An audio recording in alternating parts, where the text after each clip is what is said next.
right. I think we are live. Yeah, we've been live for a little bit. Sorry about that, guys. Just wanted to make sure everything was set up correctly.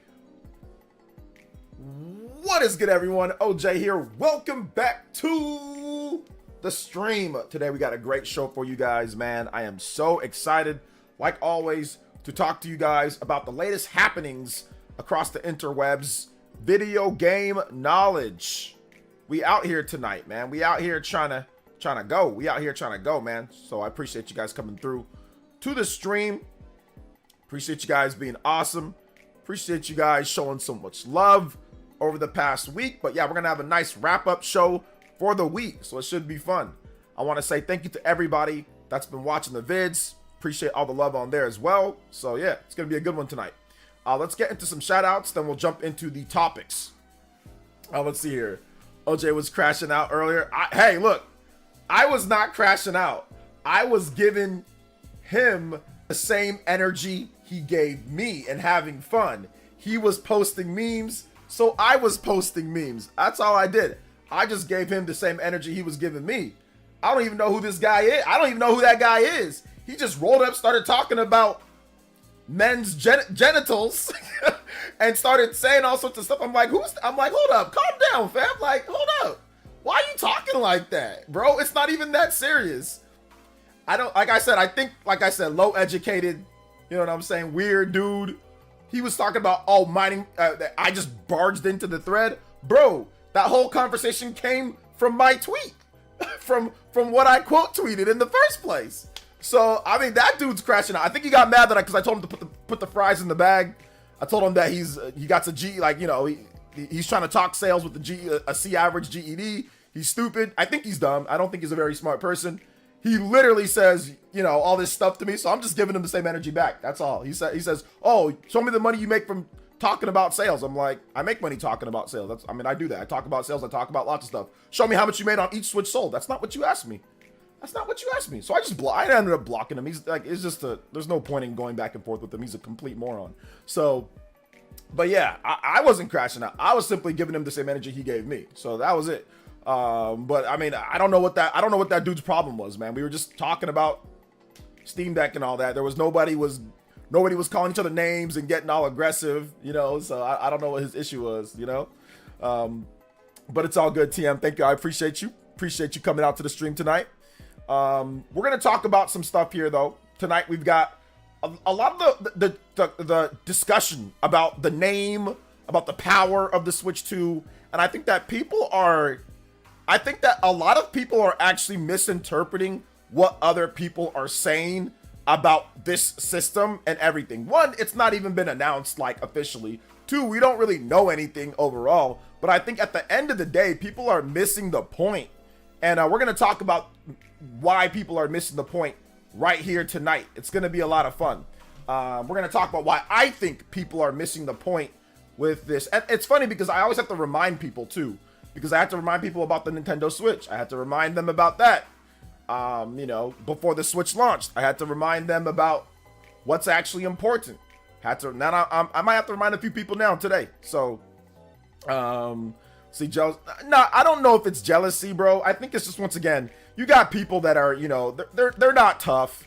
They're twerps. I mean, let's just keep it a buck. He's probably just a little twerp in his room, and that's about as everybody has their little fantasy about talking tough and about being the big bad guy, and I can talk to anybody how I want. And this Twitter thing gives him, you know, his fantasy to be able to talk to anybody the way that he wants. He's a twerp in IRL. He's a skinny nerd that just plays RPGs just like all of us, you know. But it gives him the impression that he can say whatever he wants and he can act however he wants. So it's just some weirdo. I don't really got to spend any more time on him, you know. So I don't even know if it's about jealousy. It's just, like I said, when you're stupid, I mean, that's just what you do. That's what stupid people do. I mean, let's just keep it a buck, man. Let's just keep it a buck.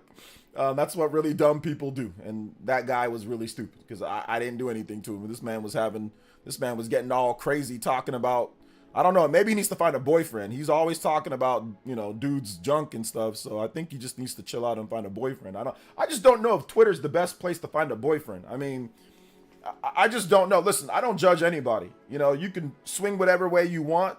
do whatever you want. I don't really care, but I just don't know if Twitter is the best place for that, you know, talking about video games and all that. You know what I'm saying? Like, I'm just not sure if that's the place. So yeah, it's all good though. Let's see. Regardless of these handouts, gonna run my pockets dry. 400 for Switch 2, probably $8.99. Got me messed up paying $899 for that. Hell nah. No, I'm good. I'll take your word that it's good though, TM. I'll take your word that it's good, brother.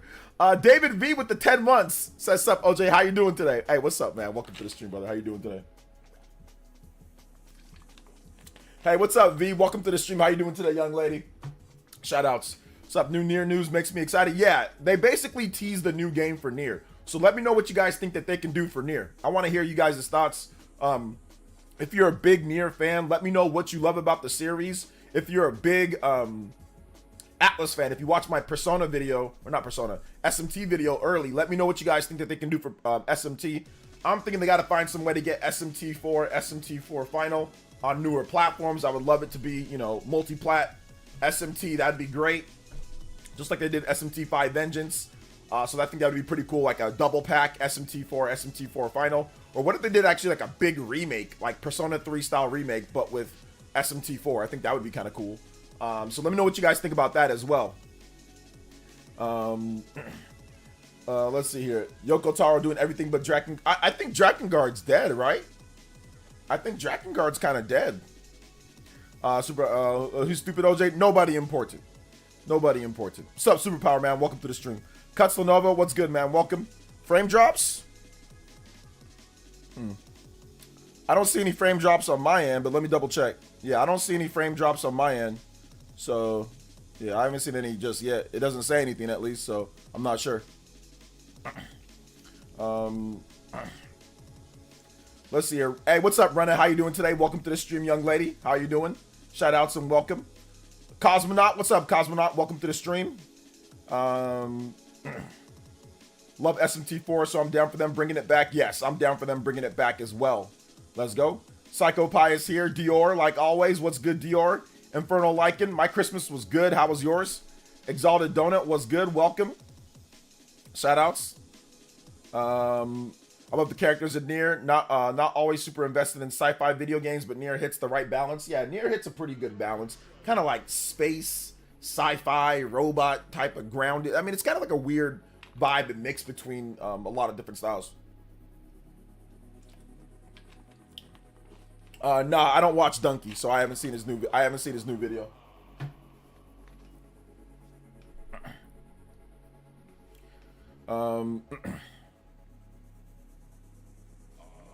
Superpower Man says maybe it was me. Nah, it definitely wasn't you. It definitely wasn't you. I've discussed stuff with you many times on this channel. Whether I agree or disagree, I know that you're not a moron. I can say that. I can say that with certainty that you're not a moron. What's up, Dash? Welcome to the stream. Says Switch 2, baby. Yeah, I mean, like, it's interesting. Like, the situation with Switch 2, you've got people that are talking about, you know, the power and talking about how it's going to be this or it's going to be that, or talking about the what's it called? Oh gosh, what was it?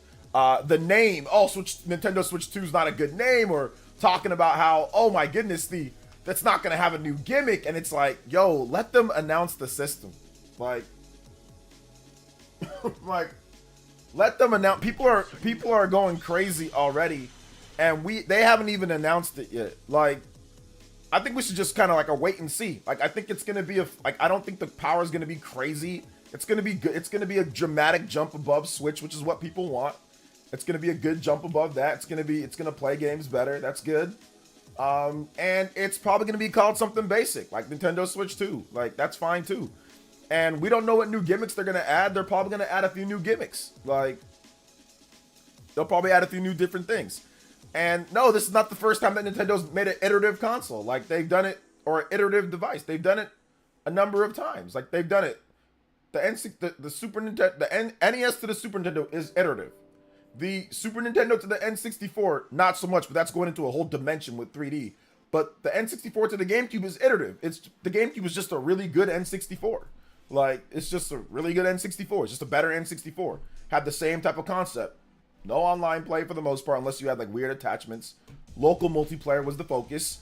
Multiplayer games, Nintendo's big first party, you know, Mario Kart, Zelda, all that good stuff. Like, they've done it before. The Wii, they had to pivot because they were selling so bad. But the Game Boy Advance, you know, that's an iterative. The Nintendo DS, the Nintendo 3DS, that's iterative. Like, they've done it multiple times. So, I mean, I don't understand why people are like, oh, this is the what? It's like, they've done this multiple times, and it wasn't not fun or not exciting then. Like, people talk about how N64 and GameCube, like, are their favorite systems. Those are the worst selling ones. Those are some of the worst selling systems Nintendo's ever made. So, I mean, it's just funny to me. Like, you can like have an iterative system that just makes everything with better graphics and some new gimmicks here and there, and it still be a dope system that you enjoy and have fun with. Like, it's not like either or, you know? So that's just my opinion. I just think it's weird. Yo, shout outs to Vadcent. Appreciate Vadcent. I mean, the name does matter. You don't want the, you know, Nintendo Switch Wii U. Gotta bring back the Wii U every time. Yo, Rena Habag with the Saturday. Zhao zhao. Hey, shout outs. Thank you so much, young lady. I appreciate that. Thank you so much. Appreciate you with the $10 coming through, JoJo, boys and girls. Rena, thank you so much for that support. You are the Hokage and Stream Ninja. Let's go.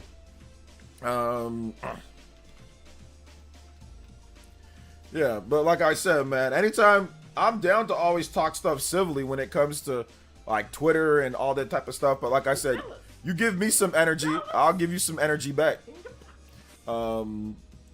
Just checking in early to make sure you don't talk badly about any PlayStation players. I know that we're superior to you Nintendo people. Too bad the Switch 2 won't even have a fraction of the power of its superior and good-looking cousin.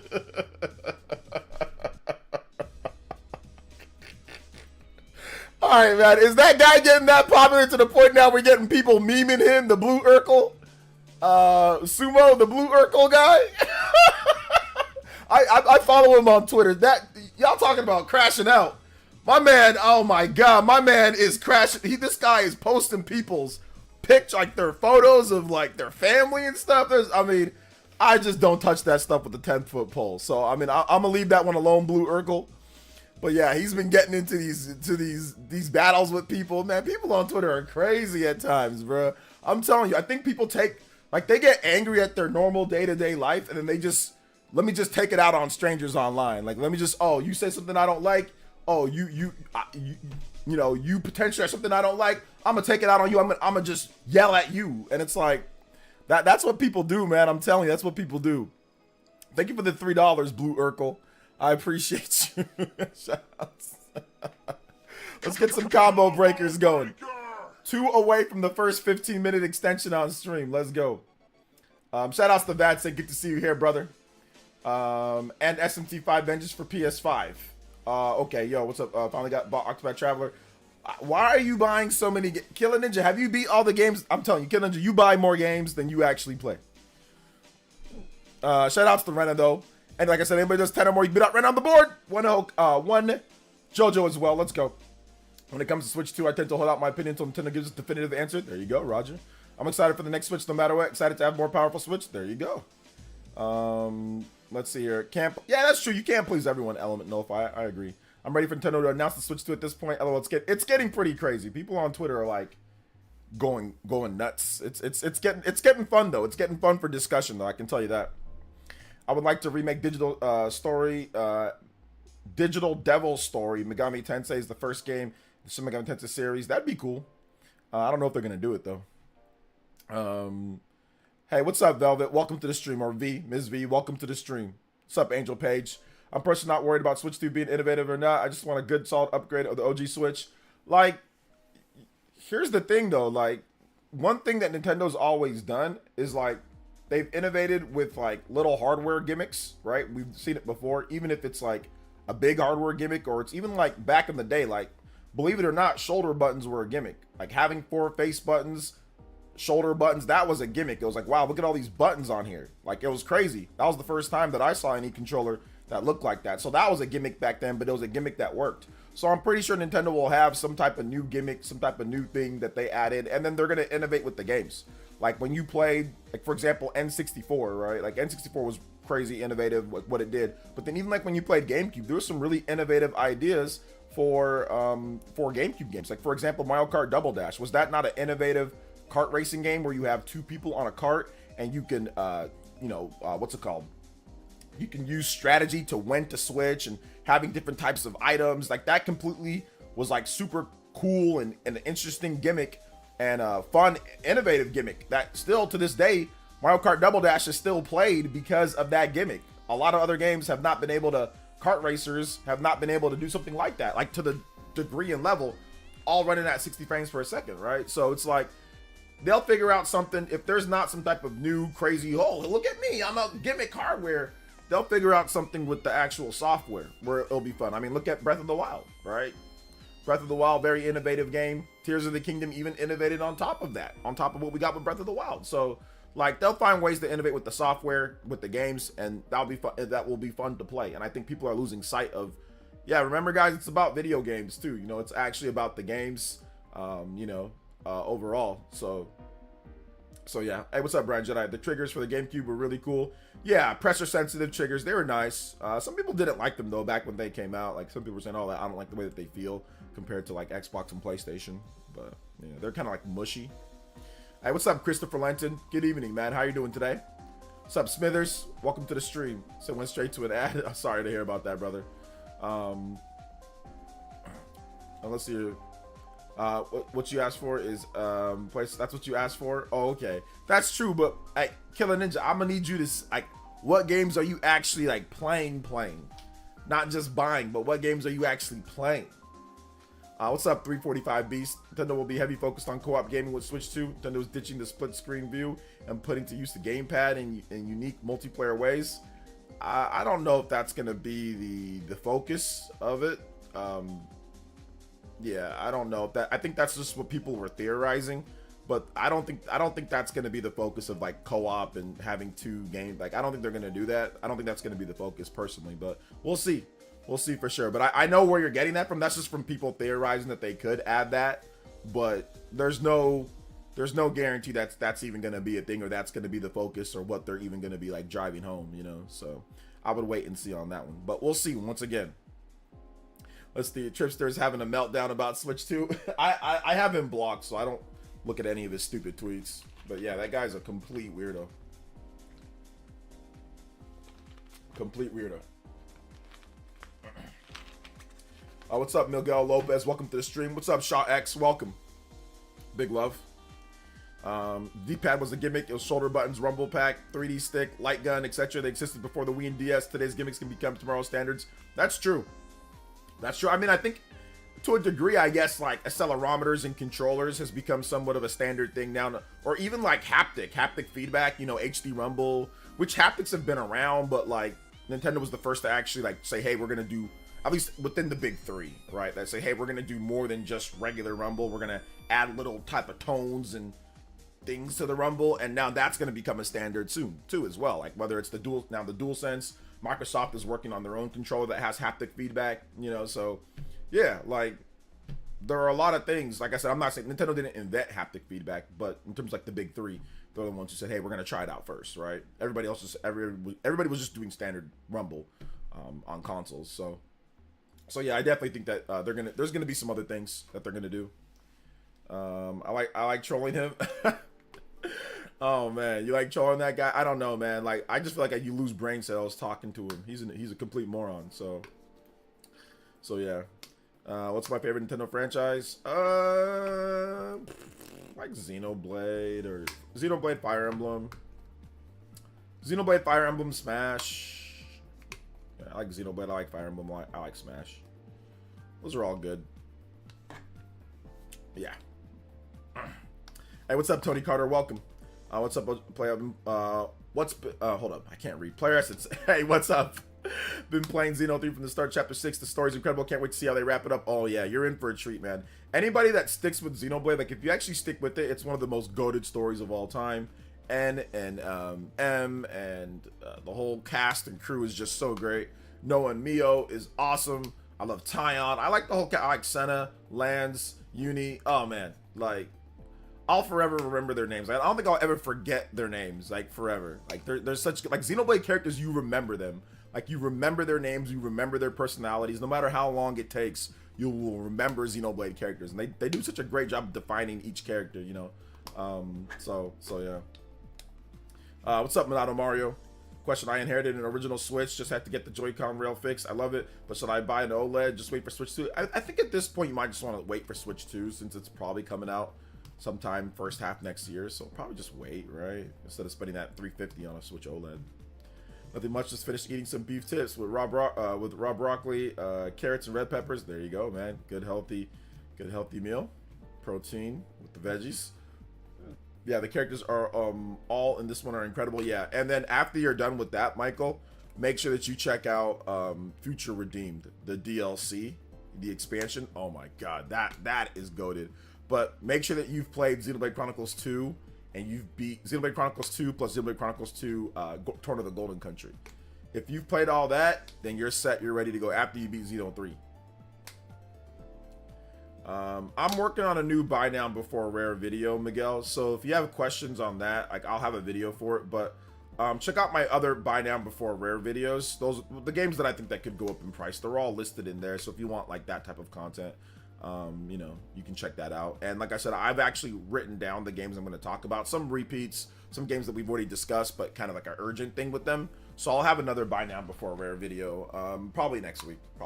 This week, or I probably won't be this week. Probably won't be Sunday, but I mean, it might be Sunday, but probably next week. Yeah, but I have my whole buy now before rare series. It's on the channel. So if you want to see what games are going to go up, check it out. Check out the information there. Like off the top of my head, I can't think of anything, but if you check out those videos, then they're there. But I mean, let me try to think. Like, it's got to be limited edition stuff, right? So it's got to be stuff like Super Mario 3D All Stars. Like if you can get your hands on one of those, pick up that. Obviously, Xenoblade Chronicles, Xenoblade games. If you can get your hand on like a special edition, Xenoblade 2, Xenoblade 1 special edition. Just pick up Xenoblade 3, maybe, you know, something like that. Xenoblade games, certain RPGs. I think like if you can get your hands on like Octopath Traveler. 1, get your hands on that. Might want to get Octopath Traveler 2 just in case. So yeah, there's a number of games, but yeah, check out those videos. They're on there. Do I have any goals for next year? I just want to continue providing awesome content for you guys, man. If Nintendo wants to do something innovative with the hardware, they could make another game like Ring Fit Adventure, a game that uses Joy-Cons in unique ways. Yeah, that's what I think they'll do. That software innovations, right? So they did like the Labo. That wasn't really that great though, but they tried and it wasn't very good. So I see them doing software innovations going forward, instead of risking it all on hardware and like crazy hardware innovations. But like I said, like, you know, innovations that we see, like Angel Page said, like stuff that we saw was crazy at some point might not be crazy in the future, might become a standard. So do you think the price, what do you think the price of the Switch 2? I probably think it's going to be like $399. Probably go back and play 2 and Torna. I've played Xeno Definitive and Future Connected. I've played, okay, Future Connected. All right, cool. Yeah, if you haven't played Xeno 2, you gotta play Xeno 2. I don't know why you're playing Xeno 3 and not playing Xeno 2. you gotta connect all the dots, brother. You gotta connect the dots. You gotta play Xeno 2. You can't play Xeno 1, then skip Xeno 2, then play Xeno. I mean, you can, but you're missing a huge chunk of lore and gameplay. So yeah, I would definitely say play Xeno 2 and Torna. You gotta play those ones. So yeah. Yeah, whenever we do have gameplay streams, I'll let you know, Miguel. We do sometimes, but it's only when I feel like playing something. If I don't feel like playing anything, then I ain't playing nothing. But yeah, when we do, I'll let you know for sure. Like I'll have it in the title and all that. But yeah, once there's something that I want to actually play on stream. A lot of games I actually don't feel like playing on stream because I like to play RPGs, and I just don't feel like sitting here and playing an RPG on stream. You know. So yeah. But yeah, we'll let you know. We're gonna have some like multiplayer stuff. We'll probably do some like Mario Kart stuff, and we got a sponsored stream, so we're gonna be doing Donkey Kong coming up, Miguel. So Donkey Kong will be next month. Donkey Kong Country Returns, and then we're gonna be doing Kirby as well. So it should be fun. Next month we should have some cool stuff for you guys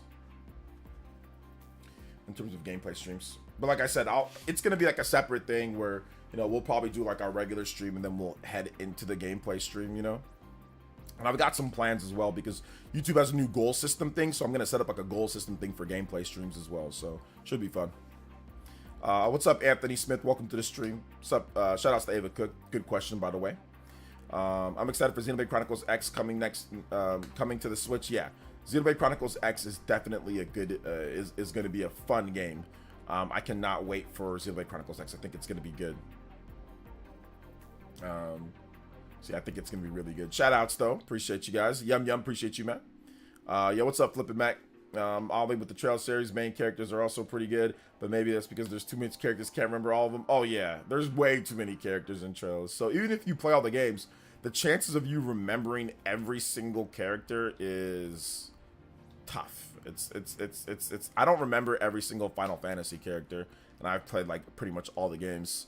And I don't remember every single character's name. So same thing with Trails. I mean, I've played a lot of the games, but yeah, I don't remember all the characters' names. But Xenoblade, it comes out so infrequently compared to other series. Like, Xenoblade is very sparse in its release schedule compared to, like, other, you know, other major RPGs like Trails or Final Fantasy or stuff like that. So, yeah. So, it's easy to remember all the names. It's easy to remember the names. And the names are just easy to remember, like Pyra, Mithra. Like, and, like, the designs are pretty unique. Like, Shulk, Rex, it's just easy. And then people meet the memes and all that. Like, there's so many memes and there's so many things like with Xenoblade. It's like the internet won't let you forget all the characters' names. Now, I don't remember all the blades and every single minor character in the series. No, I don't remember all that, but I remember all the main stuff for the most part.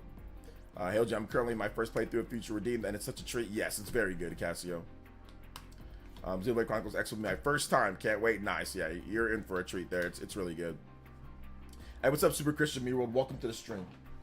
Welcome. How are you doing today, brother? Good to see you here, like always. Good to see you here, like always. Big love, big love. Let's go. All right, let me get this going here because this music is really weird. All right, let's keep it going though. Who's excited for Xenoblade Chronicles X coming to Nintendo Switch? I know I am. Who's excited for other RPGs as well? I had a big RPG video, PlayStation 5, Xbox, PC, Switch, everything. You know, I had a big video that I did talking about the games I'm excited for, most anticipated. So we can kind of discuss that too. What are your most anticipated games for 2025? I want to actually beat more games in 2025. And I always say that every single year, then never end up like, I always end up just playing a ton of RPGs and beating those games. So yeah, 2025 for me, absolutely. I know somebody said talking about goals. Yeah, maybe beating some more actual, you know, games outside of what I'm typically, you know, playing. So maybe trying some other stuff as well. I think that should be something that I'm looking forward to doing, because I think that there's going to be more games that I'm looking forward to playing though. I think that there's going to be a lot more games that I'm looking forward to playing and stuff like that. So yeah, I think it's going to be cool in that regard. So yeah. I'm looking forward to Xeno X and Metroid Prime 4. Yes. My most anticipated game for 2025 is my backlog. Your backlog always runs into a problem though. It multiplies. It ends up multiplying. And it ends up dramatically getting bigger and bigger somehow. And you don't even know how. Sometimes you buy games and you don't even know why you bought the game. But you buy games and you do it, you know? So yeah. All right, so I want to go over the next rumor here. Gosh, this is interesting. So yeah.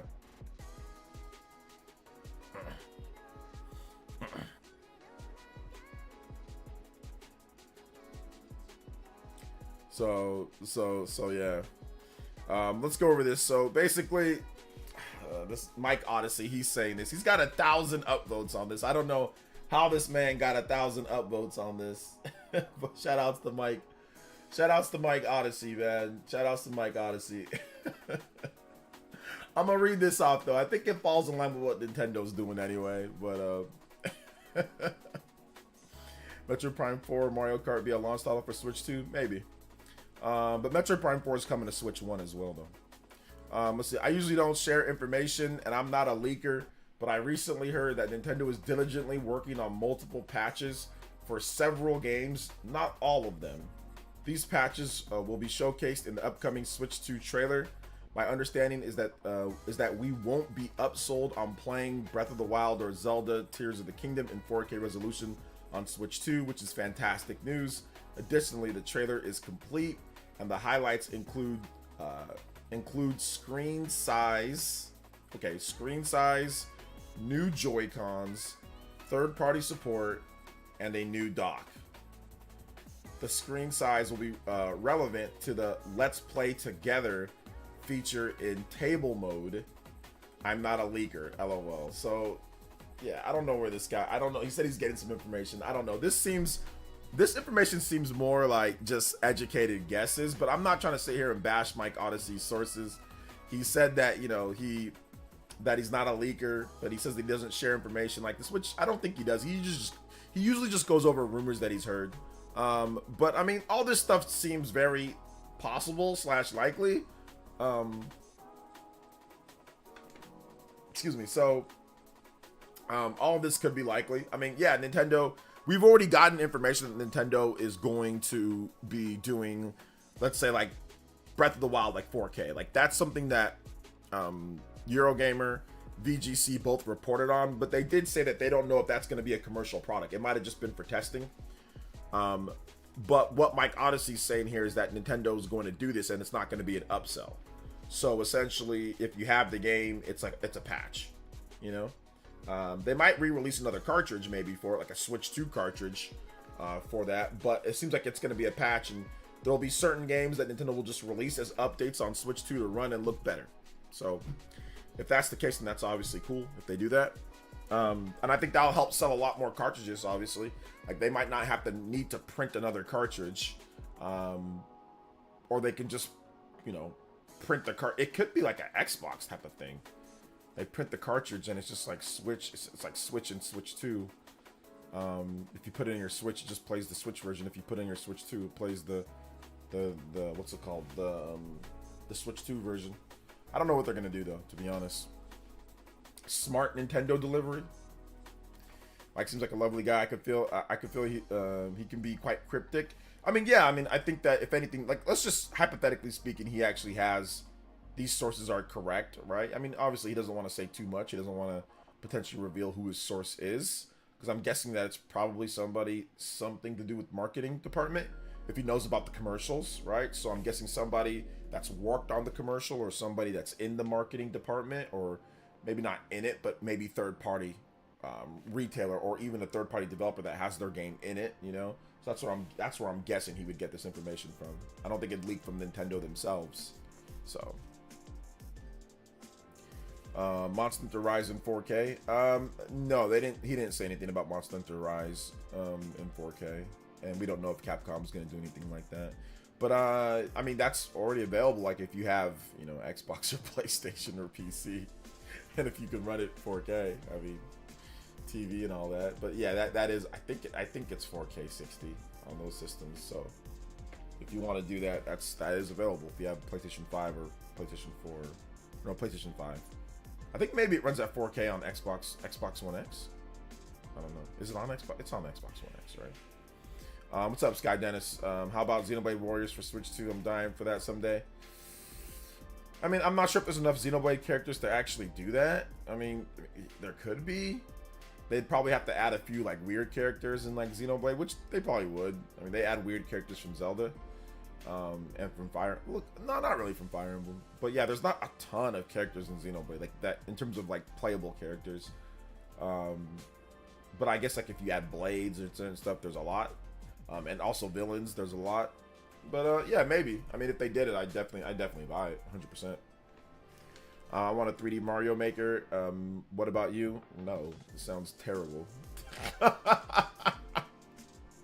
Absolutely terrible. Like, 3D levels are hard to build, and a lot of people don't know what they're doing with 3D levels. It'd just be a mash of people that have no idea. I'm pretty sure there'll be some really cool levels, but just like Mario Maker 1 and Mario Maker 2, like, there's no point in playing the games. Like, there's no real progression system. It's just pointless levels that people make. So Mac Mega with the $5. Thanks with Mac Do you Mega. think Xeno games will be upgraded on the first year of the Switch 2, or will we have to wait for them? I have Also, no idea. can you play Slip and Glide Island from M&L Brothership PLS? That's something that I can't say right away. Like, I don't know if that's going to be the case. So, I mean, it could, but I don't know if it's going to be like year one. Like, you start putting time limits on stuff, then I don't know if that's going to be a thing, you know? So, yeah. Thank you for the 18, though, on the combo board. That does make it a brand new overclock, Mr. Mac Mega! Overclock Buster! Yes, sir. Stream clock extended. Let's get it. Thank you so much, Mr. Mac Mega. $5 added on. Let's go. Ninja Peach in the house. Let's see here. Rise was on Game Pass. There you go. Rise is on Game Pass. Yeah, I'm just not sure about that one. 18 on the board, though. Let's go. Let's see. He often appears on Nintendo Prime's podcast. Whoa, yeah. I mean, I've seen him. I've seen it. I watch his channel every now and then, or I've seen some videos. And I know that he's on Nintendo Prime's podcast. Yeah, I'm well aware of that. Make sure you guys hit that like button, though. If you have not hit that like button, hit that like button. Let us know that we streaming tonight. Got a good stream tonight, guys. So I'm looking forward to talking to you guys about video games. All right, Slip and Glide and Brothership.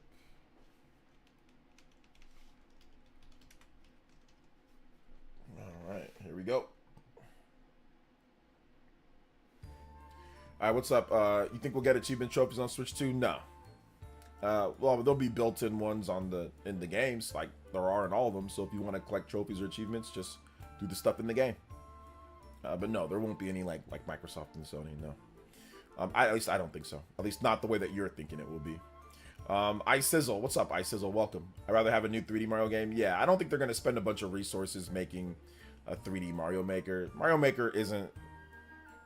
To be honest, it's not worth making. Like, it's just not worth making. We saw Mario Maker 1, we saw Mario Maker 2, and hype for those die really quick because, once again, they have not found a good enough hook. Like, you just want to endlessly play Mario, like, badly designed Mario levels. A lot of people don't know what they're doing.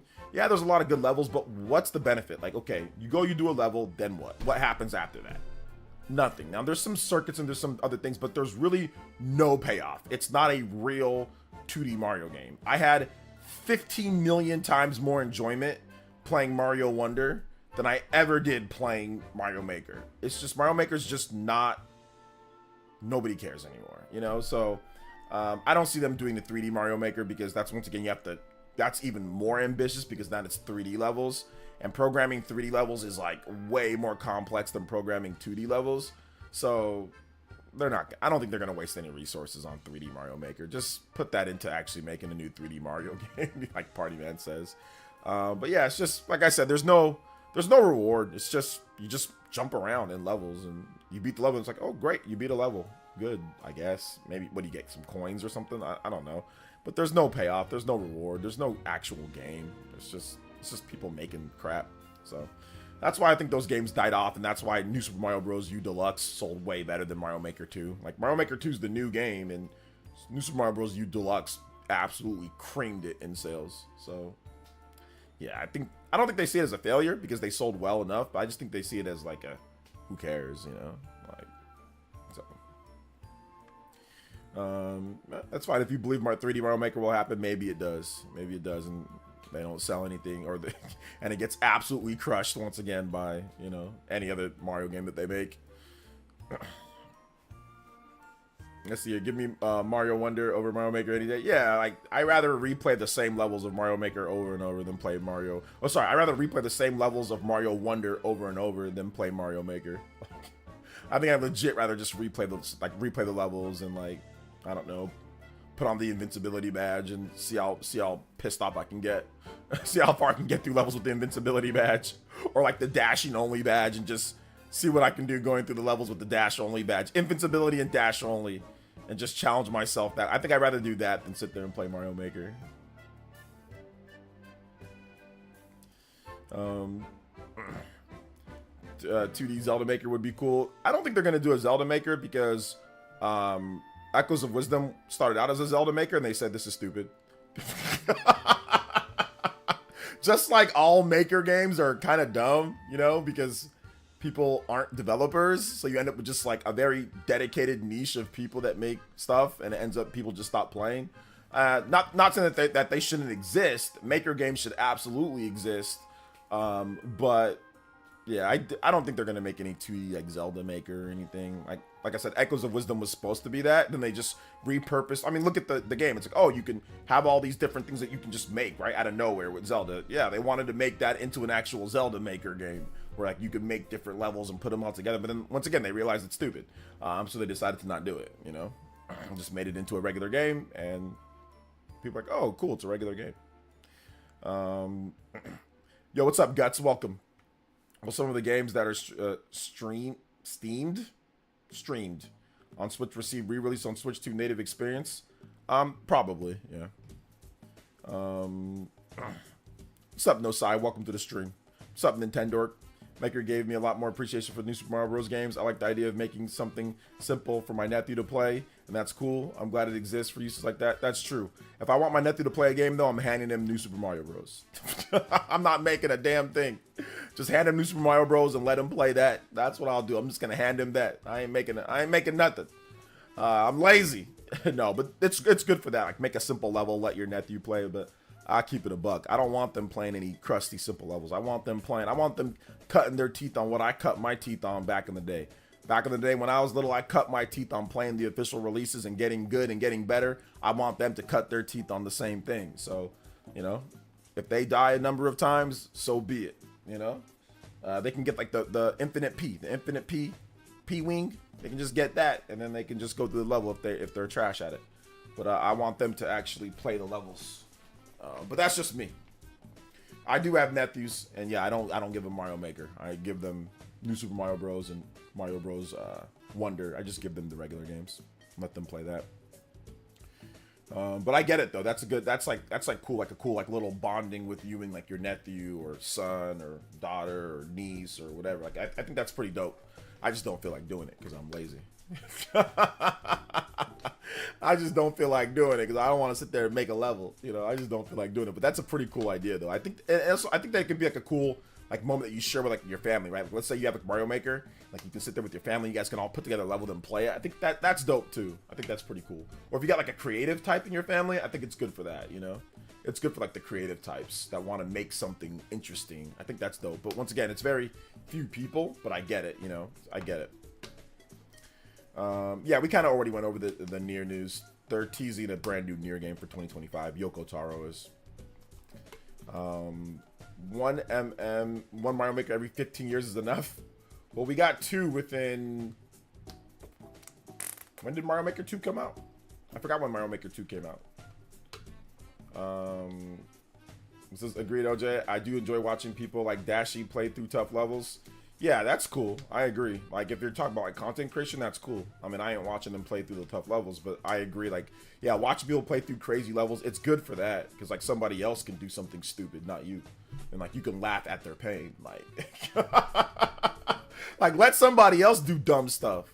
It's like Jackass. You ever watch the show Jackass? Yeah, let them do really stupid stuff and laugh at them killing themselves early and swallowing, you know, trucks and falling off of buildings and going into shop. But let them break all their bones and all that. And I can sit there and laugh at them, you know? So same thing with, you know, watching people play like crazy levels like Mario Maker where there's like spikes everywhere. Let them sit there and waste all their time, you know, and effort and get all pissed. I can sit there and like laugh at them as they die over and over in the games.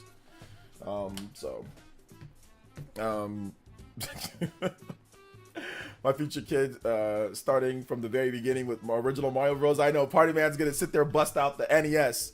It's not even gonna be like on the NSO. It's gonna be like an actual NES, like with the cartridge, the Mario Bros. But Mario like on there jumping like this, like where he's like action jumping. It's gonna like in the 8-bit. It's gonna be literally like the actual cartridge. He's gonna blow on the cartridge, put it in. It's gonna be a CRT. He's gonna dress up the room like it's the 80s. You know what I'm saying? And he's gonna be like, "This is how you play the game. This is how the chosen one of Mario plays the game. This is how you get it done." What's up, casual noob? Welcome to the stream. 2019. All right, so we got 2 Mario Maker games within a 4-year period. So we're set on Mario Maker for a while, right? We're set for a while. Jackass was great. Yeah, it was good while it lasted, right? I've been doing good so far. I've been playing Legacy of Kain, Soul Reaver, remasters on the Switch. Absolutely loving the classic Dark Fantasy RPGs.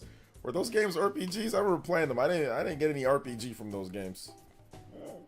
Were those RPGs? Either way, it's all good. Let's see. Until Switch 4, we are set. Yeah. Until Switch 4. Until Switch 2. He's moved on to Wonder now, but he started somewhere. Don't want them to get frustrated at dying all the time, lose interest, get them into the harder games. I think that's what Mario games do, though. Mario games, like, ramp up the difficulty. Like, it starts pretty easy, like the first world, 2 worlds, and then it gets progressively harder and harder as it goes on. So, I mean, but yeah, that's true. Like, one way to just circumvent that is just start out with all easy levels, you know, no matter what. They are the RPGs. You only explore the areas fighting monsters. Plus, it's linear, so it's like Dark Souls. Yeah, I played Soul Reaver on the Dreamcast, and I hated it. I didn't hate it. I just didn't love it. It was Wild Boys, not Jackass, but the same thing. Well, it's called Jackass here in the U.S. So yeah. Stellar Blade greater than Nier. Never played Nier. Well, there you go. Me personally, I think I actually might like Stellar Blade just as much. So Nier is definitely better, like in like a lot of aspects, like objectively, Nier is better. But I do like Stellar Blade a lot. Nier's story actually destroys Stellar Blade though.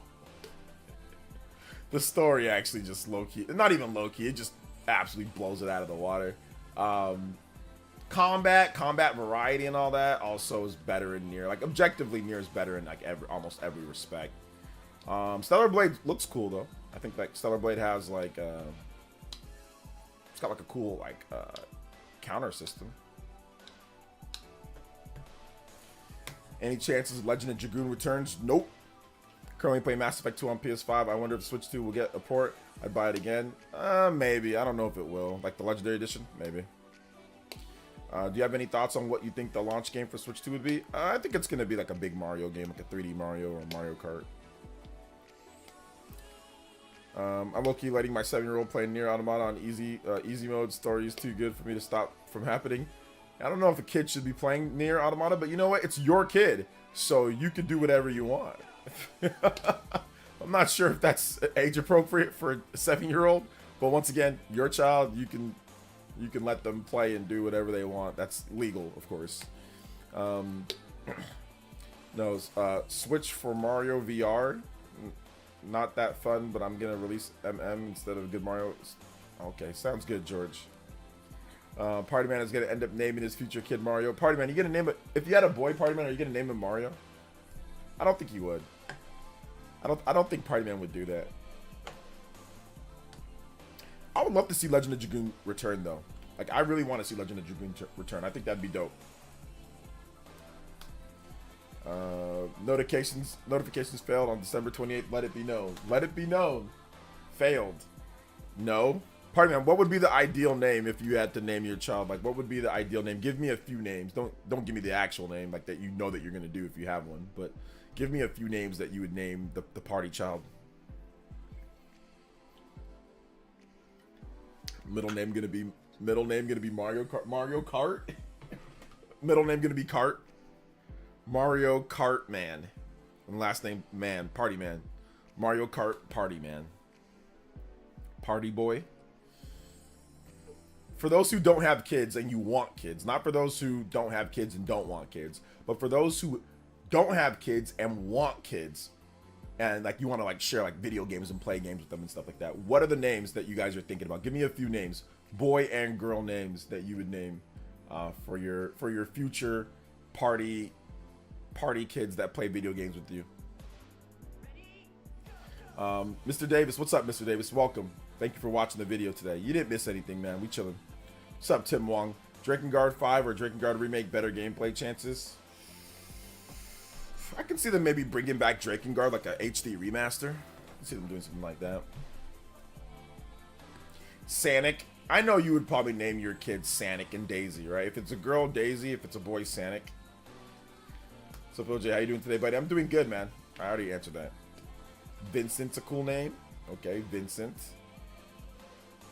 If it's a boy, he'll be named Party Man Jr. Okay. Says that name is at the top contender. Is more personal one. Oh, okay, yeah. Don't tell me the personal one. Don't tell me the personal one. Let's see here. Falcon Stark Synchron. Come on, Junior. That's what you should name. You should name him. Come on, Elbow Junior, Knee Junior. Dragon Guard, cool dark story, but gameplay was a big issue. Yeah, a little crusty on the gameplay. Christian says, "Boy, Daniel, girl, Grace. One of them will be a Nintendo fan. Yeah, you got to play your chances." OJ the Hedgehog. All right, sounds good. Pokemon protagonist. I like May or Misty May. Oh, May is a good name. I like that name. I like that name a lot. Misty May. Falcon Jr. That's the best name that you could think of right there. I know that. That's like the best possible name is Falcon Jr. Would love for Capcom to remaster the rest of Onimusha games before the new Onimusha. I think that they will. I think that they will release a collection. They've already released one of them, so I think they'll probably release the other ones and just say, hey, look, all the Onimusha games. So, what's up, man? Julius says, off topic, but that was funny. The Switch generation Nintendo's equivalent to Forgot About Dre. Guess Sakurai could be Eminem. I don't know about all that, but yeah, I get the reference. Let's see here. I would play Onimusha a re-release. You play Onimusha a re-release. It's already been re-released. Onimusha, you can play it. The HD remaster isn't that great though, to be honest. Like it's definitely not as good as the original. There's some issues with it. Yeah. I mean, but it's out. Like if you want to play like the first game remastered, or more like HD in HD. I just find it amusing that one of Dragon Guard's endings led to the Nier franchise. Well, yeah, continuation. A lot of things that end lead, or a lot of things that come from one thing lead to something else, you know? Like, this is a weird example because it's not video games, but it's happened in video games a lot. But like, you guys know like the show Beavis and Butthead, right? You guys know the show Daria? Yeah, the show Daria, or the show Beavis and Butthead led to Daria. Daria actually made her first appearance in Beavis and Butthead. She was one of the school students. She moved and they said, hey, let's make this into like a spinoff, but not really a spinoff, right? And then Daria became one of the biggest shows ever on MTV for a number of years. So yeah, a lot of times you might have something that happens in one IP and then it leads to something else. Let's see, but it's not on Nintendo Switch, right? It's on Nintendo Switch. Yeah, it's on everything.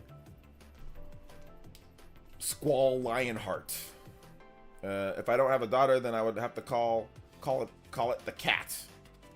Okay, the cat. You're gonna get a cat with that name, says Ava. Okay.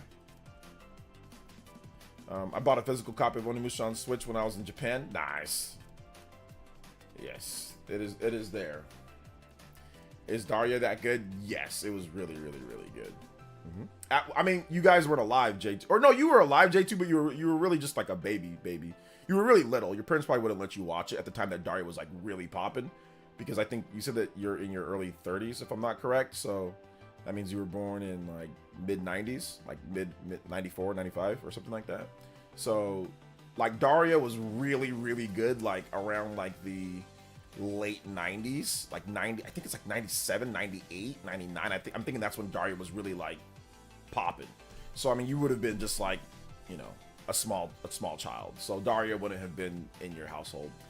Daria is really a show for like, I would say teenagers and like up, maybe like young adults. Teenagers would probably find it like good, that's the target demographic for MTV, is like young adults and teenagers. So it just fit right in with the time. Like the essence of like the 90s was just all bottled up. But it's actually kind of a little the show is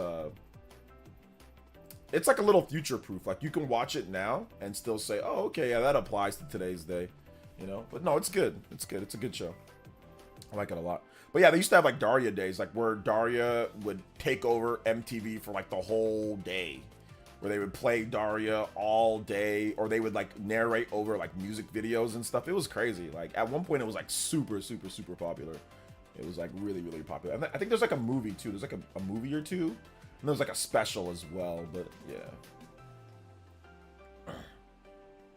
Daria has the riot girl. Yeah, it's kind of like a mix between like the outcast slash nerd. They call her a brain, but then also like the punk aesthetic with some of the characters.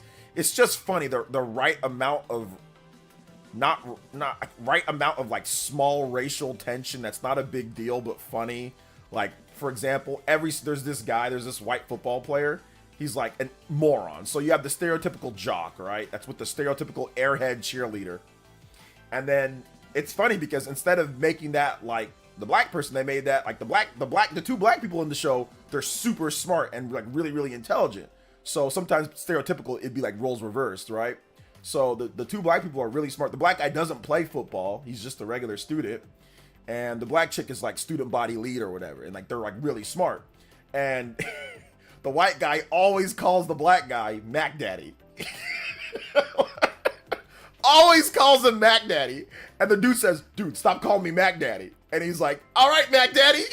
He just keeps saying that, which at the time in the 90s, people would say, yo, what's up, Mac Daddy? You know what I'm saying? Like, it was just like a slang. And it was just hilarious that every time, like I said, the right small amount of racial tension, nothing crazy, nothing overt, but just funny because he would literally call him Mac Daddy every time. And he'd be like, dude, stop calling me Mac Daddy. He'd be like, yeah, whatever, Mac Daddy, you know? And this guy was an idiot. This guy, Kevin, was a complete idiot. Like, played football. He always wore his football pads. That was the funny thing about the show.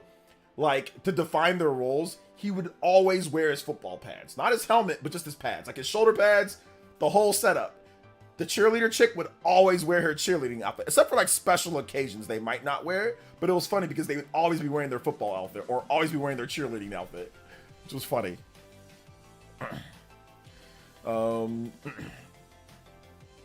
Yeah, he was always in gear. He was always in gear, which was cleats and everything, which was hilarious. See, for a boy, I would go with Devin. For a girl, I'd go with Peaches. Jake, I'd probably go with Brianna. Oh, those are nice names. I like those names. I like those names quite a bit. One of my favorite skaters growing up was named Devin. He was like a guy that I looked up to a lot because when I used to skate, he was like a guy that like grew up and we saw him skate and he got sponsored and he got like all these different, you know, he got to travel and he got to go skate with like Tony Hawk and stuff like that. And like, we all thought we're like, oh man, maybe one day we can be like him. So I do like that name. He skated for like, I think he skated for City Stars, which was Kareem Campbell's skating brand at the time. So yeah, it was pretty cool. So I do like that name.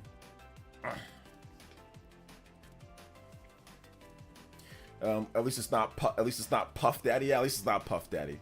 At least it's not. But I think it's also like a play on that's like a play on Puff Daddy because Puff Daddy was popular at that time. He was very popular at that time, you know. So it might have been a play on that too a little bit. Like the name Dr. Robotnik, Kareem Campbell. Yeah, Kareem Campbell, old school. Tony Hawk Pro Skater 1. The Ghetto Bird. Angel for a girl, Angelo for a boy. Rodney Mullen is by far my favorite skater of all time. I'm glad that you brought him up. I love Rodney Mullen. Favorite skater by a country mile. I love Rodney Mullen. I used to have this skate video that was like Tony Hawk versus Rodney Mullen. Or no, it was not Tony Hawk versus Rodney. It was God, who was it? It was it Caballero? Was it Caballero versus Rodney Mullen? I forgot. It was another skater that did like old school tricks and stuff like that versus Rodney Mullen, and I loved it. It was so good. Dark side grind, man. I don't even know how you do that. Like, sit there and grind on your grip tape. That's insane. That's so crazy. Rodney Mullen's a nut. He's like the Michael Jordan of like, well, no, Tony Hawk is the Michael Jordan of skating, but he's like the LeBron James, I don't know, of like skateboarding, or maybe like Kevin Durant or something like that, or Steph Curry of like skateboarding. Or Magic Johnson, I don't know, something like that. Larry Bird. Yeah, Mullen created so many tricks, like a million different tricks. But it was like impossible. Like skaters should never want to be Rodney Mullen because you're not going to be able to do what he does. Like, just, you can appreciate it, but don't start acting like you're going to be able to be him because you're not. Rodney Mullen still, to this day. There's a bunch of people still can't do what he does, like to the degree that he did it. Like even still to this day, he's one of one, you know? So it's like a blessing and a curse watching Rodney Mullen, because you're like, wow, look at all that stuff. And you're like, wait a minute, I'm never gonna be able to do any of that. Like, like hold up, I'm never gonna be able to do any of that stuff, you know? So yeah. Near the end of, I think, Metaphor. Just beat the 3 Dragon Trials. All right, Shadows, let's go, man. Mr. L. In my family, we have a lot of our family members have J as their first letter of their name. Oh, it's like Deion Sanders kids, Shador, or like LeVar Ball, LaMelo, LiAngelo, Lonzo. The L's are kind of heightened.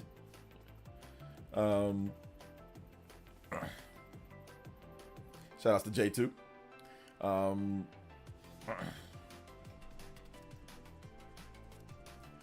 Yes, Rodney Mullen versus Daewon Song. Thank you so much. That was his name. I said Caballero, but it's Daewon Song. Yes, that I had that video and that was awesome. Rodney Mullen versus Daewon Song. Loved it. But skate videos back in the day were so cool, because if you got a new skate video, they chop it up and put like a bunch of different people on there, and it was always just so fun to watch. A lot of replay value. You can just sit there, watch. I used to watch this one skate video. Outside of that one, I had another one that had a variety of skaters on there. You know, Chad Muska, Emily Steamer, obviously Tony Hawk, Kareem Campbell, like a lot of the guys from Tony Hawk Pro Skater 1, but then also other guys as well. And it was great, man. It was so good. So good. What's up, Dan White? Says, love the content. Thank you, man. I appreciate that. No, it's currently the most popular boy name in Brazil, coincidentally, and I'm playing Xenoblade Chronicles 3 right now. Noah? Okay, that's a good name. It's a very good name. I can see why it's super popular. Noah's a popular name worldwide, though, so yeah. There's a guy from my town named Zach Lyons who had the most hilarious skate videos ever. All right, I might have to check that out.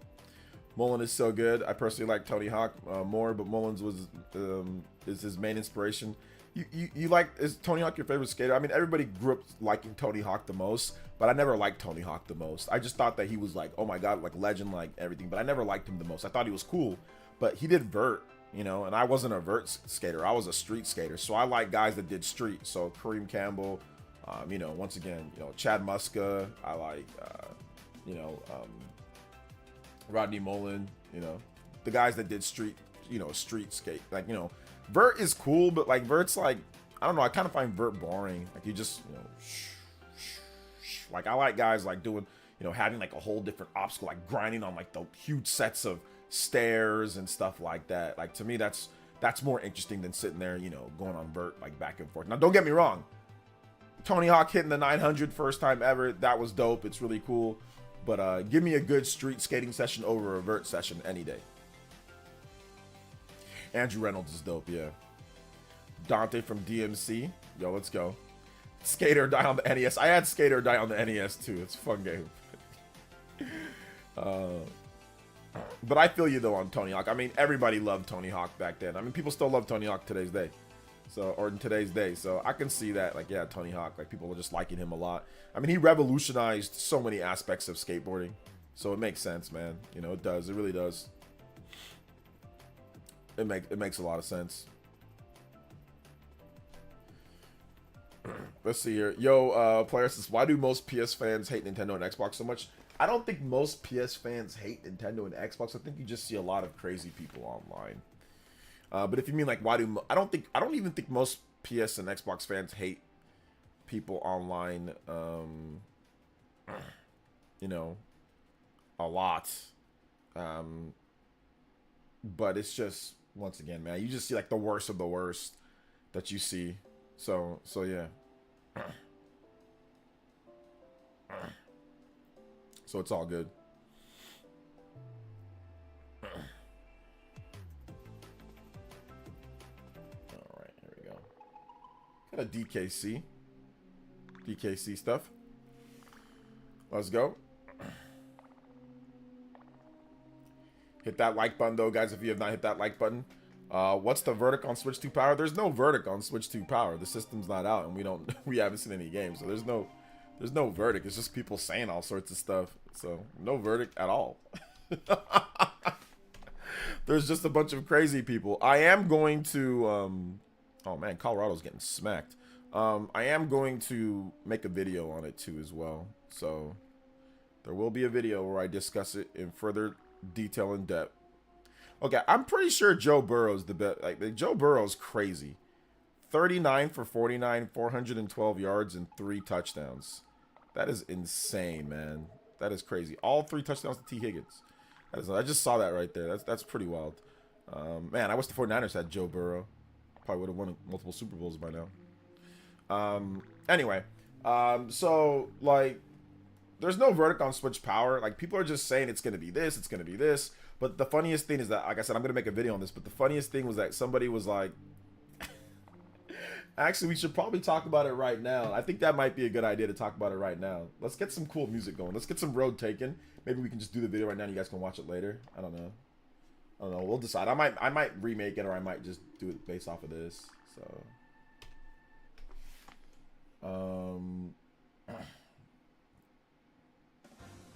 you got T. Higgins on the bench. Big mistake. 3 touchdowns, 150 yards receiving. Yeah, you messed that one up. So yeah, you completely screwed that one up, dude. Oh my goodness. Wow, what a mistake. What a mistake. Sorry, brother. You got cooked. All right. So let's talk about it. So basically, you know, I'll make a video on it later, but we're going to discuss, like, it was so funny seeing people talk about the Switch. There was this guy that was talking about Switch 2, and he's like, oh, the power's gonna be like a PS4 Pro. It's gonna be old. People aren't gonna like it.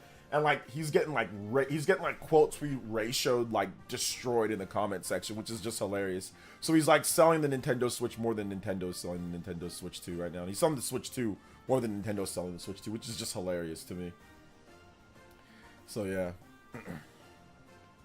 Verdict on the next conference pod, Nintendo will say custom NVIDIA RTX SoC, and that's anybody needs to know is a developer. You'll be playing the hell out of it. Yep. Road Taken. We got to talk about the Road Taken music, you know? Got to have Road Taken.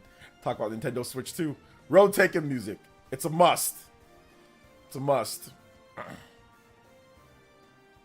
So yeah.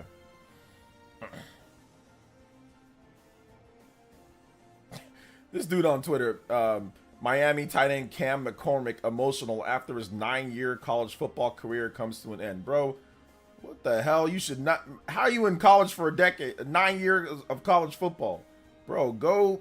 You're like 28 years old playing against 19-year-olds. Go to the NFL. Go try out on a professional football team. I'm getting emotional after 10 years, bro. Come on now. What are you, Billy Madison?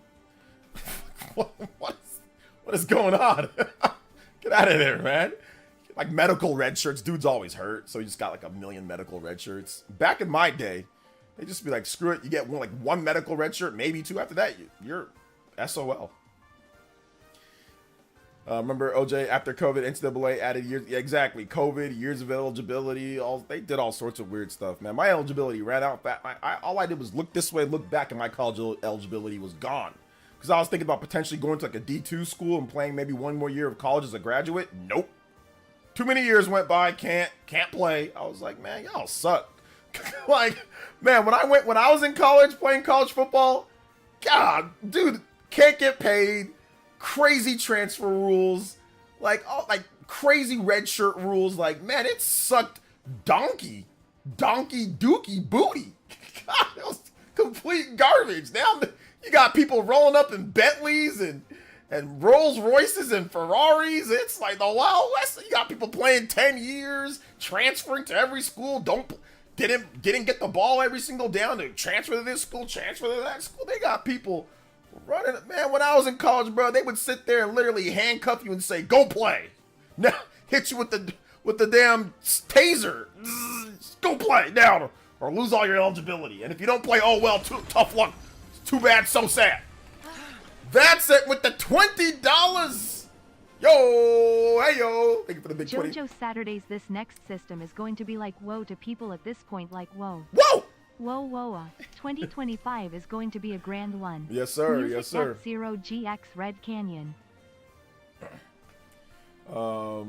Yeah, I'm gonna play that for you right now. GX Red Cannon. So I saw Spawnway's video. Apparently, there's some weirdos going back and forth saying naming Switch 2. Some say it's bad to call it Switch 2. Some say it's okay. People are just dumb. If you think that Switch 2 is a bad name, it's just dumb. It's just so dumb to sit there and be upset at literally calling it. If it's a sequel to the Switch, there is nothing wrong with calling it Switch 2. Like if it's an actual sequel to the Switch, like it's an iteration, there is nothing wrong with calling it Switch 2. People are just really stupid. Like there's no other, you know, way to think about it outside of people are just dumb, if that's the case. Like if you don't like the name, that's fine. You don't have to like it, but it's not a bad name. F0 GX Red Canyon. Is it basic or is it boring? Sure, I can absolutely agree with that if that's your opinion. But bad? No, it's fine. It's literally the second version of the Switch. It's literally a sequel to the Switch. It's like Xenoblade Chronicles 2. That's a bad name, right? No, it's a sequel, kind of thingy. It's so bland. That's my thing. That's my thing with it. It is what it is, though, and I get that. But what does it being bland have to do with your enjoyment of the system?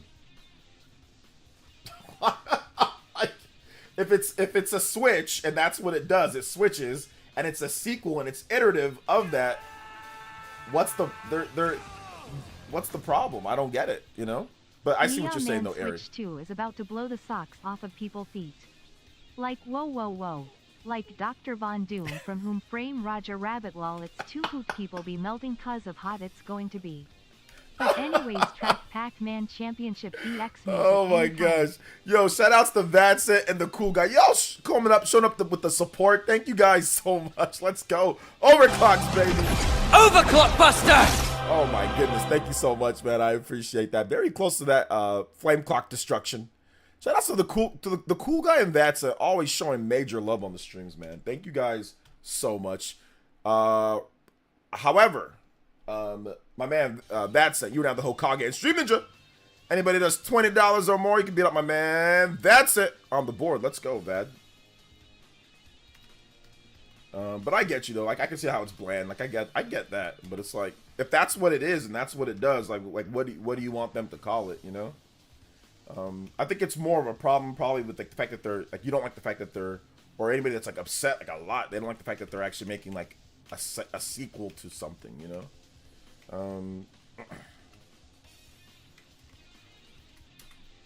So yeah. A new Nier trailer would be dope. Yeah, it would be dope. I'm hoping we get something in 2025 based off of what the developer had to say. Shout outs though, guys. Appreciate the combo breaks. We out here. Getting close to that 60. Let's go. It should be named New Super Nintendo Switch U DS XLi Deluxe Plus. I agree. That's a good name. My theory is that some people want Nintendo to do something Nintendo naming so they can finally say it's gonna be Wii U 2. I don't know if that's what some people want. I mean, maybe. Let's see here. Nintendo Switch 2 is fine, but I prefer something like Super Nintendo Switch. Why? That's what I want to know. Why would you like Super Nintendo Switch over just Switch 2? What's the difference? That's what I want to know. What is the difference between calling it a Super Switch and a Switch 2? What's the difference? Like, it's just Super. It's the name Super. Like, is that such a cool name? Like, Super? Like, is that like, wow, it's Super? Like, is that, I gotta know what people in these naming things, like, is that so much better? Like, calling it Super? A name that they've already used. They've already used Super Nintendo. They've already used Super Nintendo Classic. So it's not anything new. It's just the same name that they've already used before. They've already called something Super before. It's just, you're bringing it back. So does that make it a lot better for you? I gotta know these people that care about this. But like you said, it's not that big of a deal. You just think Super Nintendo Switch sounds better. You should call it Super Nintendo Switch. That's what you should call it. Whenever it comes out, you should just call it, hey guys, I'm gonna start calling it Super Nintendo Switch because I think it sounds cool. There you go. You have your own system. You just call it Super Nintendo Switch. Bam, problem solved. I would have a problem if they was just call it Switch Pro instead of Switch 2. I mean, Super Nintendo Switch sounds dumb as well. Doesn't make sense. Super Nintendo Switch, that doesn't make sense. Why doesn't Super Nintendo Switch make sense, Egomaniac Kid? Let me know why it doesn't make sense. Super Switch is corny. You might as well just call it Switch Pro. Okay. Super Switch is corny. But remember, it's like the Super Nintendo. That's cool. Plus, why did like Mr. I don't know who that is. Always advocate pirating Nintendo. I don't know who Mr. Sujano is. I have no idea who that is. So I'm not sure why he advocates for that. Maybe because he wants just free games. See, from what I've seen online, people seem to think the creative names are more interesting. Like the past consoles, LOL, calling it Switch 2 is boring. Okay, I see that for sure.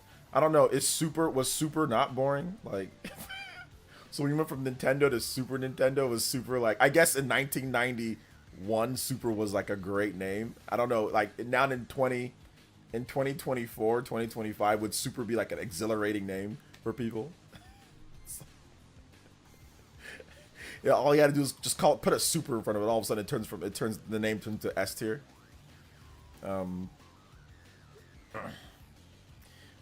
Because it's not a Super Nintendo.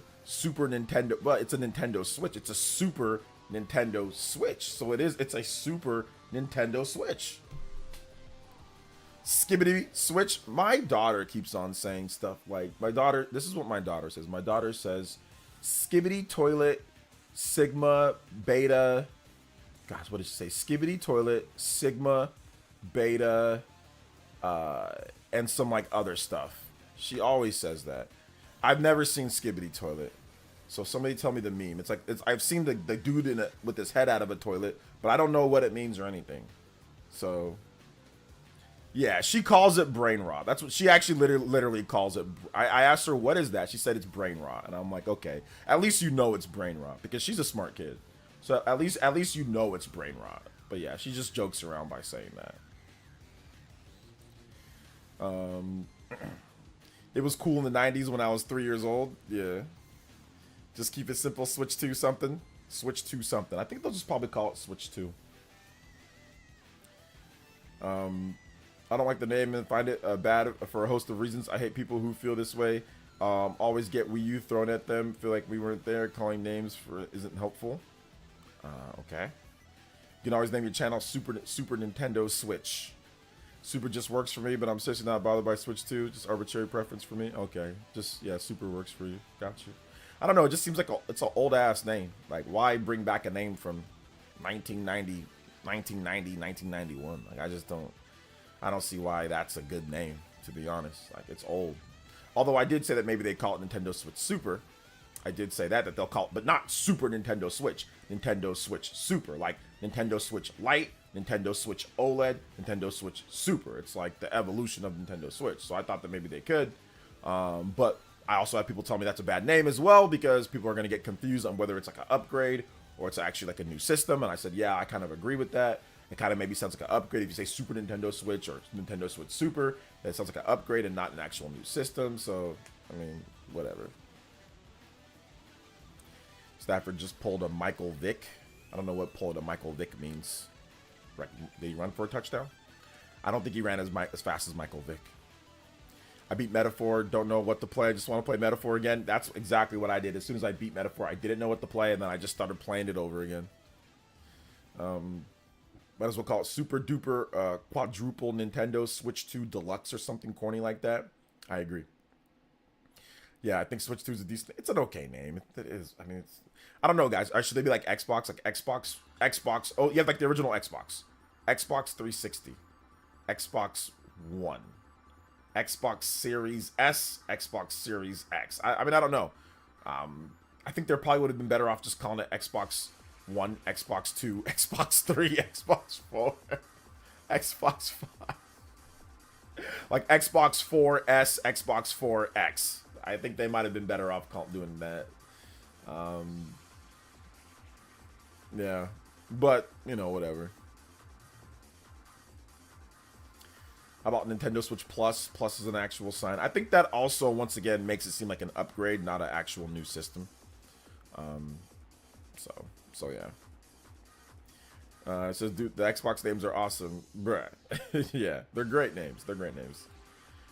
Keep it simple like Sony. PlayStation 1, PlayStation 2, PlayStation 3, PlayStation 4, PlayStation 5. Although I did say it is kind of boring, but once again, it gets the job done, you know? Boring gets the job done, and at the end of the day, nobody cares. Like, PS5, nobody cares. Like, you're not sitting there, you're not playing the name, you're playing the system, so. Alright, let me get this Pac-Man music. Shoutouts to my man, the cool guy. Thank you. Combo Breakers in the house. Pac-Man Championship DX. There we go. Got some Championship DX. Pac Rainbow. Alright, don't know what this song's about. Alright, here we go. What's good, gamers? Switch 2 for too cool for school here. Shoutouts Gaming Chug. My opinion, the name argument is dumb. Who cares as long as they market it properly and get the games. Switch 2 name conveys exactly what it is, so avoids confusion. Oh, well, conversation done. Yeah. As long as the marketing's good. I think that's like the biggest thing is like whatever they decide to name it, the marketing has to be good. Oh my, I just wish Nintendo would go back to Super NES color scheme with the colored buttons on the Switch 2. PS5 Pro 30th anniversary looked awesome. I'm pretty sure they'll probably do like a controller that has like something like that. Maybe they will. Who knows? They didn't do it for the Switch though. Did they? I don't think they had a Famicom. They might have had a Famicom. I know I have like a third-party controller that's like a Famicom button color scheme. I don't know if Nintendo did it officially though. But if you watch the video that's red, yellow, blue, green, that is a hint at potentially them doing something like that with the Nintendo Switch 2. At least at the bare minimum, Japan. Super Nintendo Switch sounds like a retcon and poorly produced anime series. A retcon and poorly produced anime series. I don't know if it goes all the way to that, but okay. Shadowfox video on the confusion about Wii U. Funny how people claim they were confused in one breath, but know enough about it to bash and trash. They never played it. Well, I mean, they just know that it was bad, right? That's what just people say online. So the people that are complaining about it are the people that are in the know of the gaming. So they're complaining about, oh, this is what people were thinking at the beginning, you know, but then also saying once we learn more about it, I don't like X, Y, and Z. It's like two separate parts to a puzzle. So yeah. The Rams aren't playing it. They're playing somebody trash though, right? Like who are they playing? Oh yeah, they're playing Arizona. Yeah, they're playing Arizona. So Arizona's got nothing to play for. Kyler Murray's kind of eating you guys up right now though, but yeah, they got nothing to play for at all. But yeah, you guys are gonna win that game. You guys are gonna win the division. You guys are gonna win the division at 11-6. You guys are gonna win these last two games and win the division at 11-6 and be a tough out in the playoffs as long as everybody's healthy.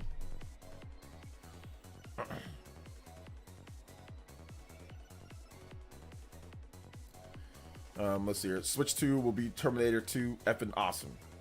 Red, yellow, blue, green. Yeah! Did you see the rumor about Pharrell Williams and Sabrina Carpenter? Maybe. Yeah, I did, but it's irrelevant right now. We'll have to wait and see. I don't really care about who's creating music for the commercial or not. That doesn't interest me right now. It's an irrelevant rumor. Switch Alpha and Omega. Switch Alpha and Omega. What's up, Super Gaming? Welcome to the stream. Is the 32X a console or an attachment? It's a console add-on. So it's an add-on to a console. It's a console add-on. It's not a console by itself because you need a Sega Genesis in order to play it. So it can't be a console. A console means that you can plug in the console and you can just play it right there. But a 32X, you actually need to plug it into something. So it is absolutely a console attachment, not a console by itself. Same thing like with Sega CD, right? Sega CD, I think you need to attach it. So appreciate it. Hopefully we can make the noise in the playoffs. I think you guys can, but I think the biggest problem is that there's too many killers in the NFC, man. Like you got like just way too many killers in the NFC. The good news is though that two of those killers are going to be wildcard teams, so you might get a home playoff game because the way that the seeding works. So the Rams might be I think they're going to be probably the 4th seed in the playoffs based off of the seeding right now. Yeah, probably the fourth seed. NFC East, NFC West, NFC North, No, you guys will be the 3rd seed. Sorry, you guys will be the 3rd seed. So you're gonna actually never mind. That just you're actually gonna get a tough game. Your first game is gonna be tough. Actually, it's gonna be against one of those NFC North teams. Whoever doesn't win like the NFC North or whatever. It's gonna be against one of those teams. you know, one of those teams, which is unfortunate. Or it's going to be against like the Commanders. So it's going to be against a good team, like a really good team, you know? So that's just, the NFC is just really strong this year. So, yeah. Because, yeah, the NFC South is going to be the 4th seed. The NFC West is going to be the 3rd seed. The NFC East is going to have either 2 or a 1. The NFC North and NFC East are both going to have either a 2 or a 1. It's going to be the Lions, it's going to be the Vikings, or it's going to be the Eagles, right out of any of those in terms of the 1 or 2 seed. And somebody's going to get screwed out of there. Either the Vikings, the Lions, or the Lions. One of those teams are going to be a 5th seed, which is just trash, right? But yeah, one of those teams, or the Lions. The Lions or the Vikings. One of those teams are going to be a 5th seed, which is funny. So yeah. In the first round, you'd be matched up. It would be the 3 versus the, 3 versus 5? Because it'd be, it'd be 2 versus 7. So 2 versus 7. It would be 3 versus 6. So you would be matched up against, right now, it seems like it would be the Green Bay Packers. I think it'd be the Packers. So right now you'd be matched up against it'd be 3 versus 6. So it'd be the Green Bay Packers, which once again is another very difficult game. But right now it's the Packers. Could change, but right now it's the Packers. Yeah. It would be 3 versus 6. Yeah. Yeah, 2 versus 7. 2 versus 7, 3 versus 6. 4 versus 5, and yeah, that's the first round. Sadly, I don't have much to say about sports. I got into some local baseball games. No, it's all good. I was just answering Nick 93's question real quick. We're still talking about games and stuff, guys. What third-party game do you think is going to make it a launch day on Switch 2? Probably like some type of port from like PS4, Xbox One. So some people are talking about like Elden Ring or something like that. That could happen. Excuse me. I really hope Nintendo released enhancement patches for older. We talked about that. That was a rumor that Mike Odyssey went over. I think they might release some, but not a lot, but some for some games. So like maybe Xeno or maybe whatever, they'll get some patches. So yeah, it's possible. Switch no OLED. Yeah, it looks like there's no OLED at the beginning at least. I think they might release a new system, like an upgrade with it. But right now, in order to save on cost, your sleeping schedule is screwed. FF7 Rebirth will come. I don't think Rebirth will come anytime soon, but I think it could come in the future. Is Sunday Ticket worth it this late in the season? No.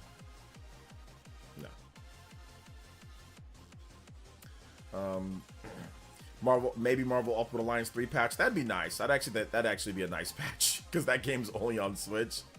I mean, yeah, there's other ways like emulation and stuff to do it if you want, but yeah, that'd be a nice patch.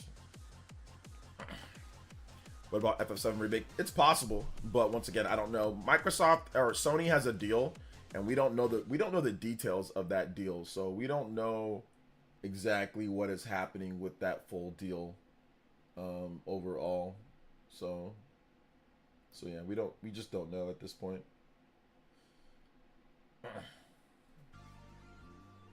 Random question: are you watching the Bleach 1000-Year Blood War Bankai? No, not right now. No, I just don't have any time really to get that in, but I'll definitely get to it at some point.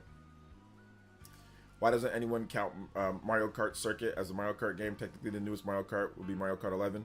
They don't count it because it's not an actual mainline numbered Mario Kart. It's a mobile game, you know. And it doesn't have the patented Super Mario Kart motif in it that all Mario Kart main themes have. So those are the reasons why it doesn't count. I think Marvel will be more invested in porting over Rivals ASAP. Maybe. You should speak. Yeah, I don't have time right now, man. Because you know I do have a child that's growing. So whenever mom's at work, I'm taking care of the child. So I don't really have time for like anime as much as I would like. And then after I'm done streaming, once again, play with my boy, hang out with my wife. And then by then I'm so tired, man. Like I start watching an anime and I just like fall asleep. Like I'll start watching it and I just fall asleep by the time that I'm done. Like I might have to edit a video after I'm done streaming. So I just don't have time to get into like long running animes right now. Maybe one of these days though. Like I think hopefully, like if I can get an editor, like I'm thinking about maybe if Switch 2 picks up, and like I can get an editor, I'll actually have some more free time. So I'm not editing, but like I edit like, you know, 5-6 hours a day on top of streaming for like 3 hours plus. So a lot of my day is taken up by like editing and like editing and researching, like researching what videos to do, writing them down, thinking of topics, thumbnails, all that good stuff, right? So I just don't have time for like anime right now, you know? I don't have time to get invested into like an anime, so yeah.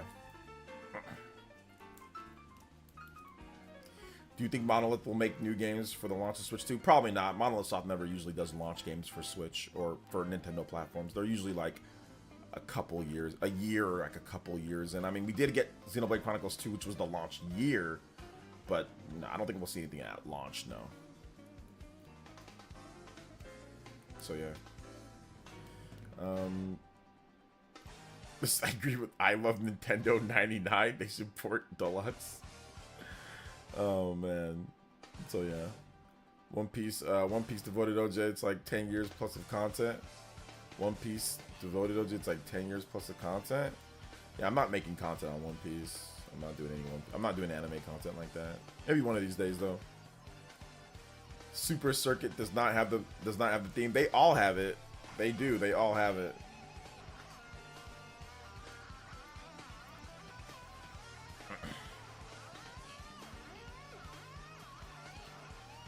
We listen to every single one. We listen to all of it. Every single one has it, except for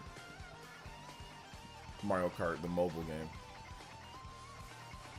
Maybe it's just me, but anime makes you sleep, then chances are the anime is probably not good. No, it's not that the anime puts me to sleep. It's that I'm tired from the day, so I fall asleep while I'm watching. You know, that's the problem. Like, it's not that like it's putting me to sleep because it's boring.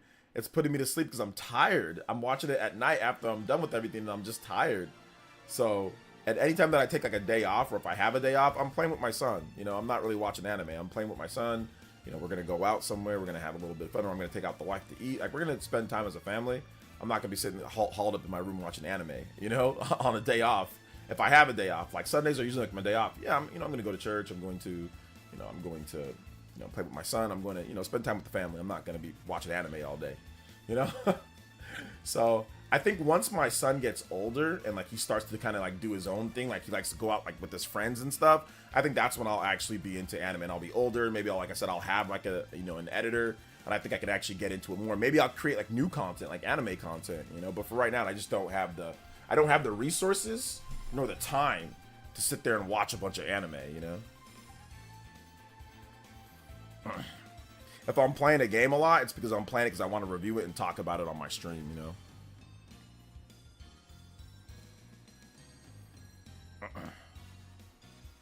So yeah. Do you think that they are going to port Smash Bros. Ultimate to Switch 2? No, because the game is already backwards compatible. It's already running at 1080p 60 frames. So there's no need to port it. Just run it backwards compatible. Random question: have you beat Demi-Fiend SMT5 Vengeance? Not on Vengeance, no. On SMT5 base, yes. But no, not on Vengeance. I just beat Vengeance and I was done playing. Like, I didn't go back and try to do this, that, or that, but I beat him on the original SMT5.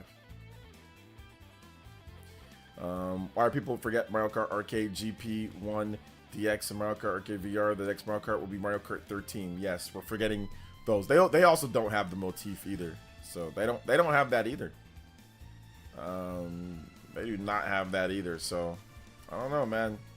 I don't know, brother. Mario Kart GP Arcade GP. Let's go. So yeah.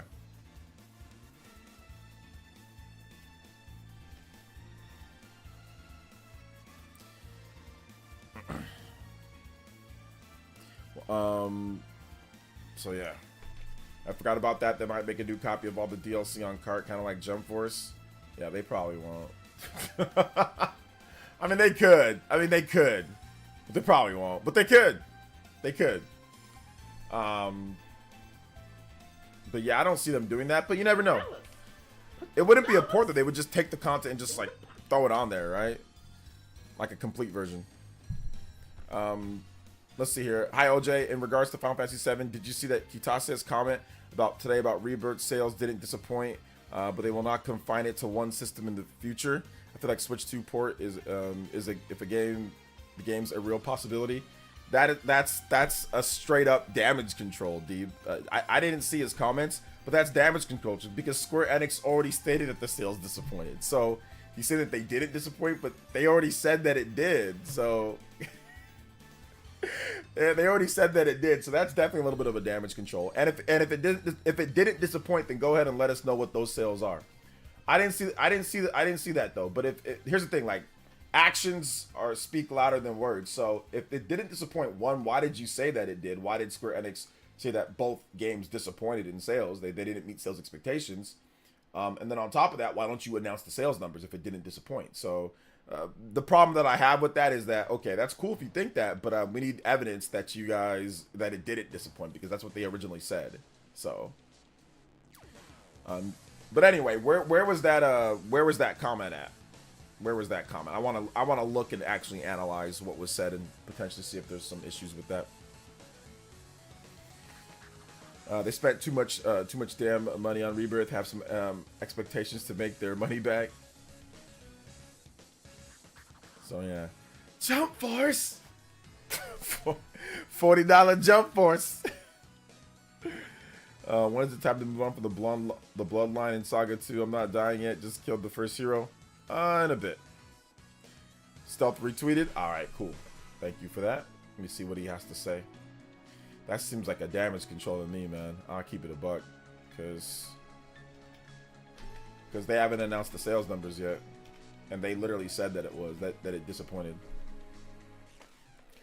All right, let's see here. Kitasa says Square is satisfied with the sales of Final Fantasy VII Rebirth, but exclusivity isn't ideal for them anymore. Okay, satisfied. Oh my God, satisfied. That's the new name now, satisfied. While we are satisfied that we are meeting a certain number of sales. Okay, with the current modernization state of games, we cannot be exclusive to a single platform. I think we need to be able to offer the game to as many players as we can. Okay, they're not, listen, this is such corporate talk. Allow me to explain. I'm glad that we actually have that explanation on there. Allow me to explain. While we are satisfied that we are meeting a certain number of sales. So, yeah, they're getting some sales. They don't want to sound like they're being ungrateful for the million plus or 2 million plus or however many million people that bought the game from them. They're, okay, we're happy that it was able to sell this, right?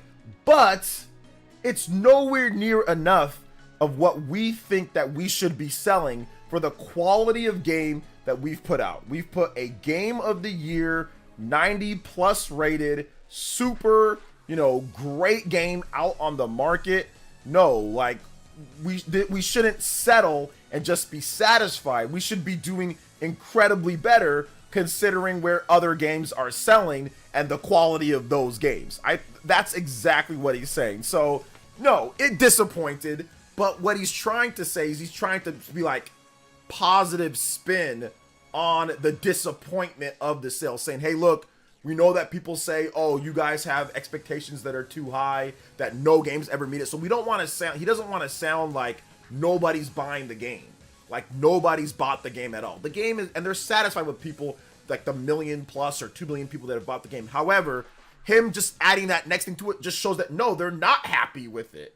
Like, if they were happy with it, then they wouldn't be saying what they're saying right now. If this game sold 12 million copies, they wouldn't be saying what he's saying, right? Or if this game sold 7-8 million copies, would he be saying, but single modernization? He wouldn't be saying that, because they didn't say that with Final Fantasy VII Remake. They didn't say it with the sales of that game. When that game came out and it's just PlayStation, they were very much happy with the sales overall. They announced the sales numbers. They announced it when it hit 5 million. They announced it when it hit 7 million. They were very happy. They didn't have a problem with single platform then, So yeah, it's part damage control, part just going into what they're gonna do. Like, yeah, once again, multi-platform development, So I'll read this second part of what Stealth has to say here. Yeah, like the big news is that they're saying, but they're actually saying that they're satisfied with the sales. I mean, but once again, they already said that they're not. So it's like you're sending mixed messages. You always said that it didn't meet sales expectations, but now it did, so you're satisfied. I mean, like, maybe it turned a leaf. I don't know. But once again, Square Enix and their confusing messaging. Nintendo Switch has really been Square's blessing and curse. They put a lot of really successful games on it, but when they skipped due to targeting higher specs, sales didn't always justify the omission of 100+ million unit selling systems. Switch 2 can't come soon enough. I agree.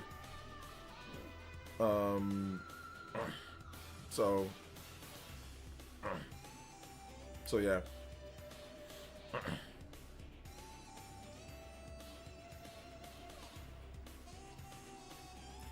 So it is what it is. They wouldn't have said the extra stuff about multi-platform if they were more than just satisfied. That's what I'm saying. So I guess like they're okay with the sales. Like it's, you know, they're okay that it's sold, but it's not, this is not doable for them in the future. They've got to go to multi-platform development, which is the right call. I think that they're probably going to target Switch 2 specs, you know, and go from there. And then of course, PlayStation 5, Xbox and all that, they'll probably make sure that they have, you know, higher end versions for those systems. But I think that, yeah, like you can't go with what they're doing right now. And it's not working for them, because he said it again. He says, you know, we cannot be exclusive. They literally specifically said that. So we cannot be exclusive to a single platform. I think we need to be able to offer a game. Now that I'm thinking about it, I don't know if they got as much money as people think that they got for the exclusivity deal, because they seem to be, I mean, if they got a crazy amount of money from Sony for it, I don't think they'd be as upset with the sales numbers if they got like a crazy amount of money. So I don't know what they got, but whatever they got, like, it must have been not as good as maybe people would to believe, you know? So yeah.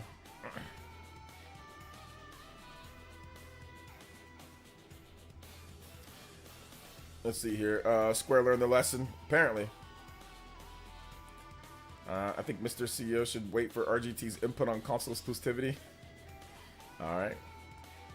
They wouldn't have said that extra stuff multiplayer if they were more than... Okay, yeah, I read that. Let's see. They have a deal that's still with Sony to make Remake 3. Yeah, Remake is still going to be exclusive. I don't know when Rebirth and Remake are going to come to other platforms, but I mean, it's been...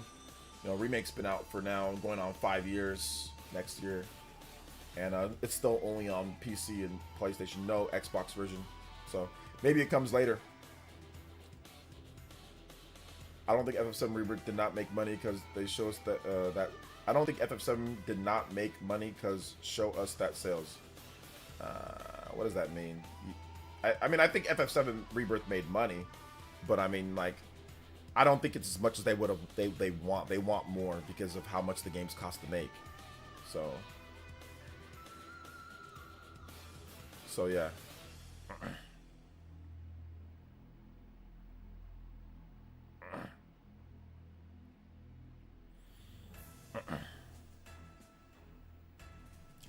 So it's all good though.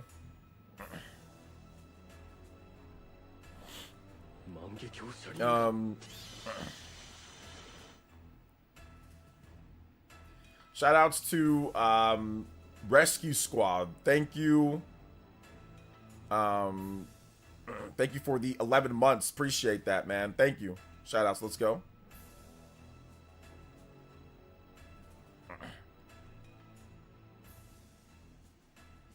Just saw a random post on Instagram saying that Square Enix wants to remake 13. I don't believe it, but that might be good and kind of fun, not gonna lie. I didn't see anything that Square wants to remake 13. But I mean, they might want to. But I don't think so.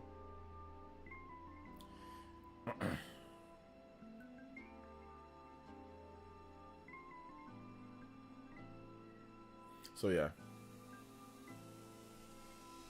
Hit that like button though. If you have not hit that like button, hit that like button. Shout outs, guys.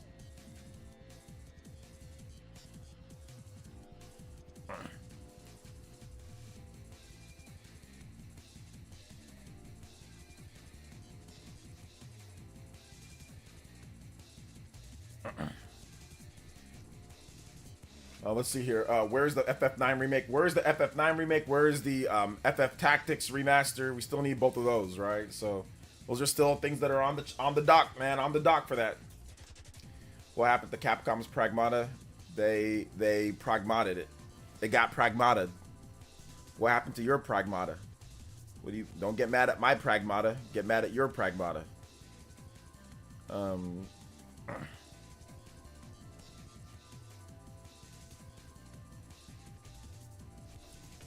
Let's see. 13 being remade would really make me feel old. 13 being remade would make you feel old. I guess. I mean, the game came out in what 2010, 2009/2010, something like that. What happened to Square NFT thing? Oh, it's still coming. They're just gonna do it sneakily. They're gonna sneak that one in there when you're not paying attention. It's gonna be like an NFT bunny game, like announced like at 3 a.m. So yeah.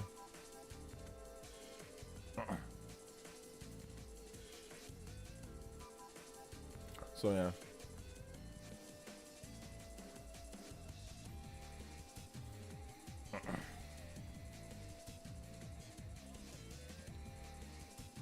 Capcom did mention they have the game that they'd be willing to release if the sales were low this upcoming year. I don't recall them saying anything like that. Maybe.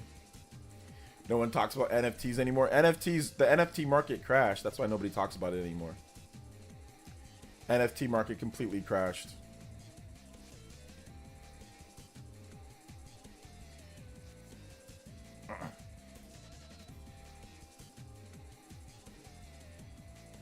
Okami 2 and Onimusha are going to be epic. Yes, those are going to be great. Final Fantasy 8 is not better than Final Fantasy 9. That is wild. That is wild.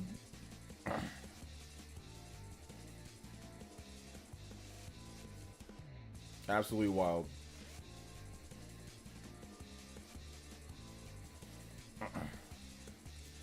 Another leaked rumored date. Another leak rumor. Oh, guys. Switch 2 releasing March 28th. I don't know if if the Switch 2 is releasing March 28th, that is the lowest turnout in sale in reveal. I mean, like I said, if it's like they're just gonna say, hey, look, the system's gonna be like, they've got to see something like, as like January 1st comes up, like there's gonna be rumors of like a presentation or like a new trailer popping up. If they're launching on March 28th, there's no way. Machine translated from English. Yet today we are able to anticipate exclusive sensational information. We've got to talk to a very reliable source in the sector who chose to remain anonymous. What? UAGNA Italian news site. This is just made up. Who confirmed that the release of the date for the Switch 2 will be set at March 28th, 2025. Let's look and see what March 28th is first. Let's look and see what March 28th is. March 28th. That is a Friday. Okay, they're trying to make it believable.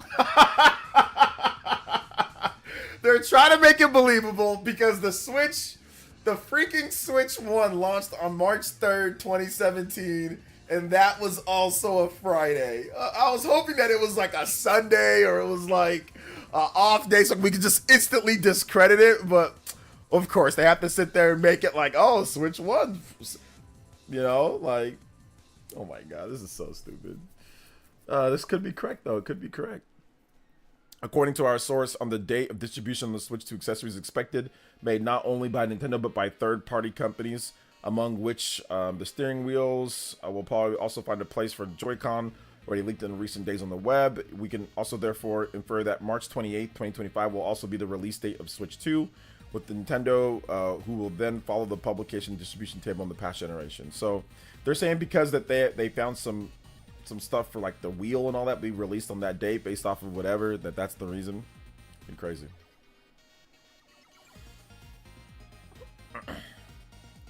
Let's see. Do I hate Nintendo Prime? Yes, with all my heart. He's terrible. He's the worst person that I've ever met. I hate him. I hate him. Arrgh! Make sure you let him know that too. Let him know that I hate him, and I hate him because he blocked me on Twitter. That's why I hate him, because he blocked me, and I hate him. No, I don't hate Nintendo Prime. Source Nintendo Prime. Whoa! The source is what? The source was Tommy Bear Knows. Tommy Bear Knows with the goated source. So yeah. Xenoblade already has incredible marketing. OJ, my uncle's uncle works for Nintendo. It's March 1st release date. There you go. Okay, but that's still a better source than Samus Hunter. That's true. Maybe I'm late for Switch 2 Power Talk players. What do I think? Yeah, you're a little late. Basically, it's just people going nuts about the power of the system. People just need to calm down. Like, it'll be fine. It'll be good enough. So Nintendo work out Monolith Soft for good god tier marketing like they did with Breath of the Wild. Monolith Soft did not market Breath of the Wild. So I don't know why you're saying Nintendo work out Monolith Soft for god tier marketing. Monolith Soft does not market Breath of the Wild. They don't have any say in the marketing of Breath of the Wild.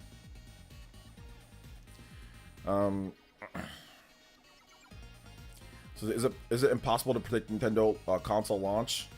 Even if the best leaders like Nate and the Hate can read Nintendo, he doesn't read Nintendo. He gets information. No, I mean, OJ, what do you mean? Like, we need god tier for marketing for Xenoblade series or their new IP? Yeah, the marketing for Xenoblade games are always good. They're always really good. So Xenoblade X was good, great marketing. Xenoblade, the Wii wasn't great because they didn't care about the game that much. But once Definitive Edition came to the Switch, that was good marketing. They had a Nintendo Direct. They had like multiple videos.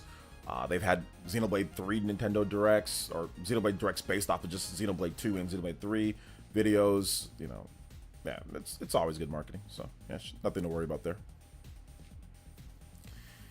Let's see, my 3 things I would like for Switch 2: background achievements. Nope. Better UI. The UI is fine. I know that there's games that are going to be fire though. The UI is actually really good compared to a lot of other UIs because it's fast. So I think it's a pretty fast. I think the UI is good. Achievements would be nice though. But I don't think they're going to happen. But achievements would be nice. But the UI is actually good. I don't think it's bad. It boots up super fast. So I don't think the UI is bad. I'm pretty sure they'll make improvements to it though, like you're saying. The game will be called something Minato. The something Minato. eShop needs work. That's true. eShop interface needs work. But the system UI is fine. Some more features would be nice. But yeah, it's not bad. UI is good enough.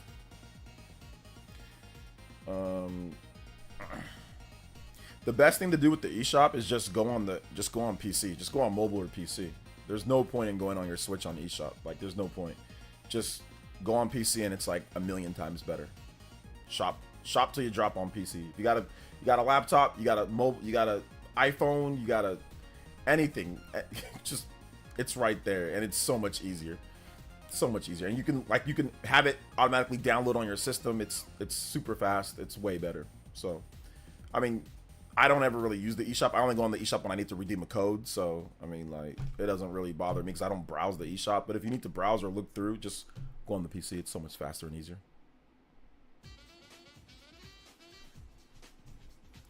I prefer games like the 100 line, Last Line of Defense, Deca Police, Xenoblade Chronicles X on Switch 2 instead. Well, they're not going to be, at least not initially. So, maybe they'll get patches. So, yeah. Do you think they would bring music back for Switch 2 home menu? Maybe, but probably not. I should my PC for stuff because I hate the Xbox store too. I don't know why people put themselves like, oh my god, the eShop, the Xbox store, it's so bad, I hate it. Do you have a PC? Yes. Why don't you use it? Nah, because I want to use my system. Arrgh! It's like people just put themselves through pain. Don't put yourself through pain. Use the technology that's available. Why go on the eShop or Xbox store or any of these stores if it sucks? Why go on there? Just go on PC. You can browse everything. You can see what you need to get it. But I think the difference is that, like, obviously when you go to like your room to play games, it's like, oh, you're in your room, you don't want to get up and go somewhere else. But yeah, mobile, if you have an iPad or if you have like a tablet, all those work just fine. You know, just use that if you're looking to browse. Like, really, because if you have a problem with it, then it's because you're trying to browse through, right? You're trying to browse, you're trying to look at stuff, and it's just so much easier to just grab a tablet or grab a phone. I actually find using all of them just kind of like, eh. But once again, I don't really browse a lot.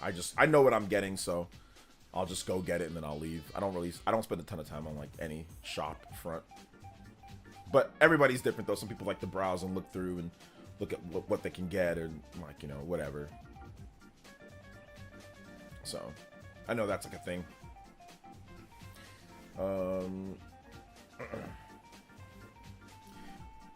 Let's see here. eShop will be better because the better hardware, but it won't change much because Nintendo already told continue using the web page instead of dedicated app. Maybe they'll release a dedicated app, but I don't know. I don't think they've actually showed us all the features of what they're gonna do with the next like eShop or what they're gonna do with it. So we'll see what they do. Some guy on Reddit told me that the Switch UI is laggier than the Wii U. Laggier than the Wii U. No, it's definitely not.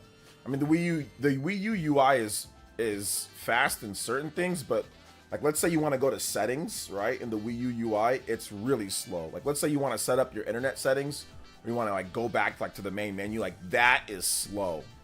Like that's actually pretty slow. Like it takes like it's not like instant, and I mean slow as in it's not instant. Like it actually like loads.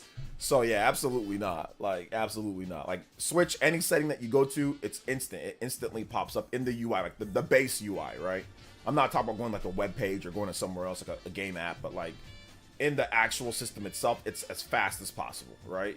Loading up news or going to check your internet settings or checking your, you know, your border settings or whatever the case is. Like all that stuff is like instant, right? The Wii U, it's not instant with your settings and with your options and features. It's definitely not. So yeah, I'm not sure what Wii U he was playing. Maybe he was playing a modded Wii U. Yeah, the Wii U does have like a quick boot menu where like you can like quickly just like there's like a bunch of icons on screen, like if you just want to press it and then you can jump right into something, which that was an update. But even then, it's still like not faster than the Switch.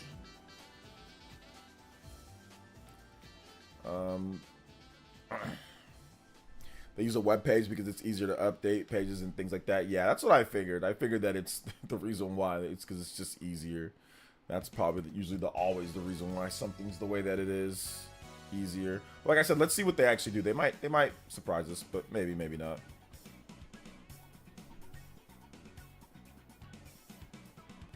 So yeah.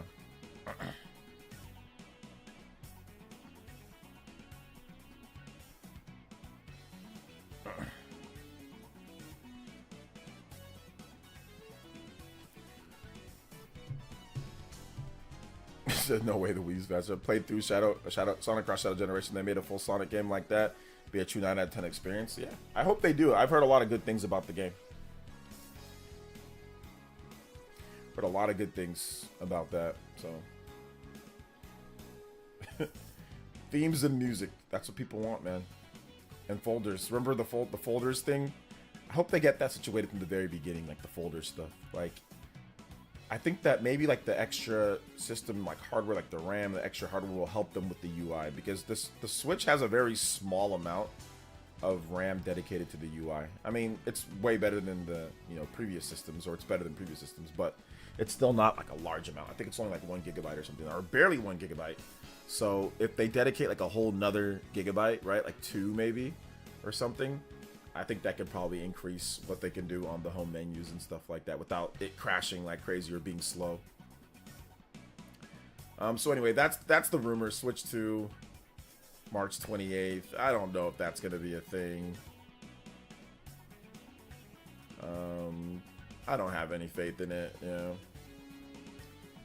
Nintendo's fiscal year ends on March 31st, so I guess you get those sales for the fiscal year So yeah.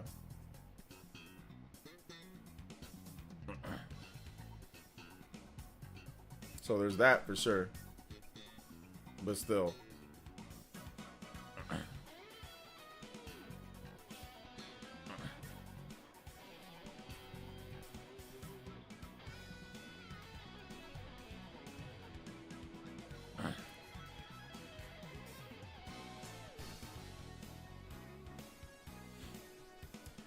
Let's see. I really enjoyed Shadow Generations. The hub rule was a little odd though. Like Frontiers, I feel like they overdid it with the random rails. Man, I played Frontiers for a few hours and I turned that game off and never turned it back on. It felt like somebody, like an amateur, like Fidel, modded like Breath of the Wild, but like doesn't know what he's doing. It felt like he was trying to create his own game. Like if there's like a Sonic creator, like 3D, like Sonic 3D Maker, and like he put like click import on Breath of the Wild setting, like somebody's Breath of the Wild like game, but then like he also added his own touch to it. It literally felt like that. I can't play that game, but I know people like Sonic Frontiers. I know it's a great game for some people, Sonic fans, and I think that it's a lot better than a lot of stuff that we've been getting recently. So I have to give it. Oh, I have to give it that. Have to give it that for sure. You know.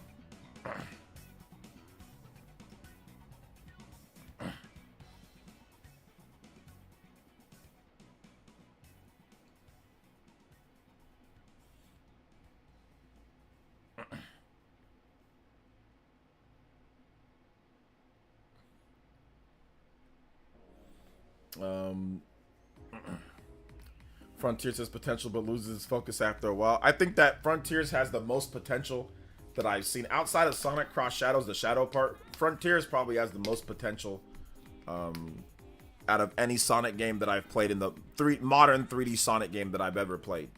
Frontiers has crazy amounts of potential. Like it could be really, really, really good.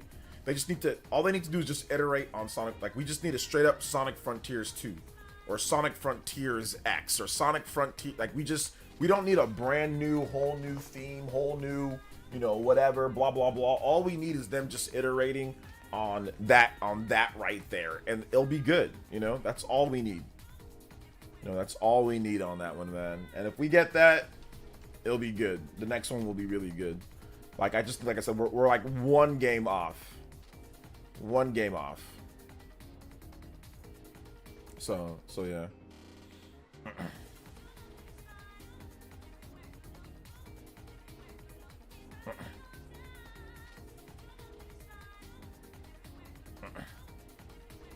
So yeah.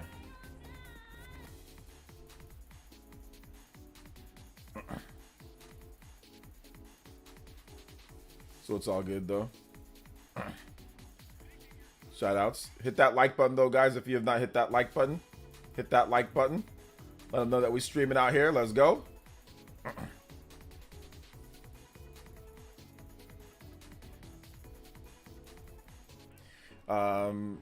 I've heard that the power of the Switch 2 could be comparable to the Xbox Series S or PS4 Pro. What do I think? Maybe. We have to wait and see once we see how DLSS is factored in the new architecture being coded to the metal. It's hard to compare it to anything that's on the market right now. We just got to wait and see, but we'll see. An Amy game is going to happen. I'm telling you. I hinted that Princess Peach was released. An Amy game is going to happen. Well, have fun. If it's anything like playing with Amy in Sonic Boom Rise of Lyric, man, it's gonna be an instant L. But nah, let's see if they make an Amy game. Shadow Generation is definitely better than Scarlet and Violet. Depends on what you're into on them. I think that in terms of from a technical perspective, absolutely. In terms of like replay value and obviously like online multiplayer and many other aspects, and even how you think about like story and all that, Scarlet Violet might be better. So I have not beat Shadow Generations yet. I've not beat that, but I've seen obviously a lot of it. But Shadow Generations, it's short. It's just like a short little expansion. So Scarlet and Violet is like a whole like actual real full length game. So I mean, it's hard to compare the two. One of them is a platformer. The other one is a monster battling RPG. So I mean, some people might think Shadow Generations is better, but I think a lot of people will disagree and say that Scarlet and Violet is better. Believe it or not, I know the games don't get good review scores, but I think a lot of people would actually disagree and say no, I like Scarlet and Violet better because of the battling, the Pokemon battling, which is really interesting and unique and tons of replay value. So yeah, maybe if they actually expanded Shadow Cross, Sonic Cross Shadow Generations into a full game, and they had like a Chow Garden, and they added some like some extra replay value in there, I think maybe that would be a little bit better in terms of a comparison. Once again, as a technical performance though, absolutely Sonic Shadows is better, and all that. But if you want to talk about like the story and like the online multiplayer, that's when it gets a little bit murky and stuff. Yeah, but they're not really comparable. They're not really comparable, to be honest. Like I said, one of them is a monster battler RPG that focuses on multiplayer, and stuff like that. The other one is a expansion side pack to a remaster of a 2011 game. I mean, they're kind of different, you know. They're kind of different. So yeah.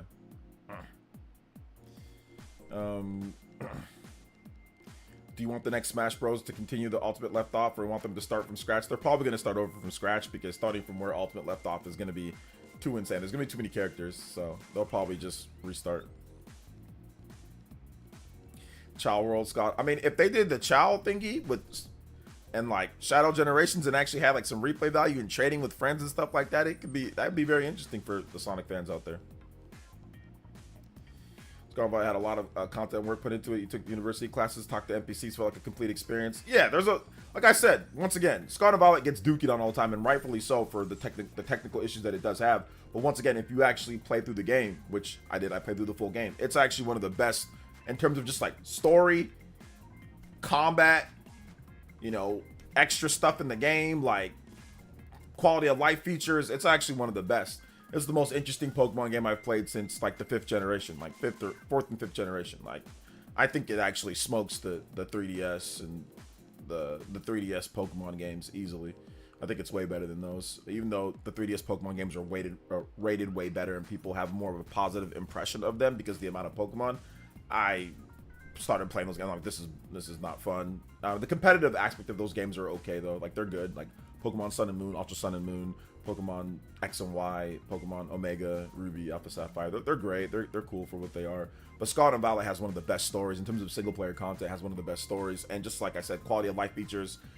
You know, things that they add in there for the experience. Even like running in the frame rate that it runs. Like when it does run good, it's freaking fun. You know, and story, the characters, the post game content's pretty good.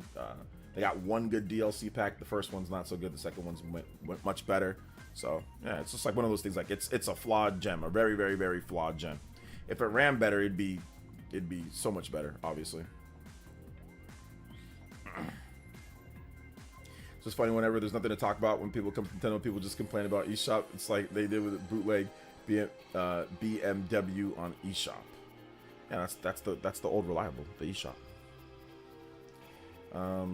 They started Smash over who you wanted to make it, who do you want to cut. I mean, that'd be a video for another day. That'd take too long to go over everything.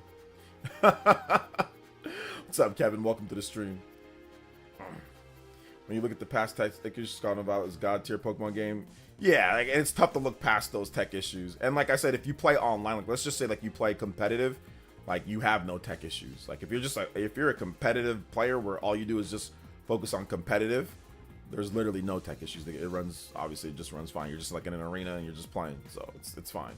So yeah, there's also that aspect and I think that's the aspect that a lot of people don't. A lot of casual and like the regular Nintendo Switch owners, they don't even care. Like they don't even pay attention. Like they literally ignore. I mean, like every single Nintendo content creator that I know of, like literally ignores completely competitive Pokemon. They don't play it. They don't care. They don't talk about it. They don't even discuss it. It's like not even a thing. It's not even real. It's like it might as well be not part of the game to them. It's literally irrelevant. So that's the funny thing.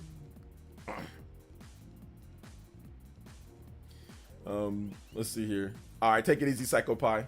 Pretty solid Nintendo's fault. They're a bootleg Black Myth Wukong thirsty games on the eShop. Well, it is their fault. They're the ones who approve the games or not. So it is their fault. So I don't really care. I don't care if there's bootleg games. If there's bootleg games, there's bootleg games. Who cares? Don't buy it. Or buy it. Or complain about it. Fine by me. I don't care. How much time do you guys spend on the eShop? I spend almost zero time on the eShop. I just go get what I need. Like if Nintendo gives me a code, or if I know what I want, I just go download it, or I just go on the on the app or on the web front. So I spend almost no time on there. I usually average like a minute, a minute, maybe two at the tops. Probably 2 minutes. Plug in the code that I need to plug in, download it, then I leave. If I'm on my web front, just type in the code, download it, I'm done. I don't know why anybody would browse for hours on anything. I don't even have the time to sit there and browse through games for hours. That's not even like a thing for me. I don't think that's ever been a thing for me. I've never browsed through. I think maybe like the WiiWare shop when that first opened, when I didn't know about downloading digital content. Maybe I think I browsed through that for long periods of time because I was like, oh, I wasn't sure, and money was really tight. So I was like, okay, well, I need to make sure I pick what I want to buy here, you know? So I think I took some time to browse through some of that, but yeah, that was a long time ago. I don't spend a ton of time on there, but I know there's some people that like to spend time on shops, and that's completely fine too. You know, if you like to spend time on the shops, that's cool, you know, as well.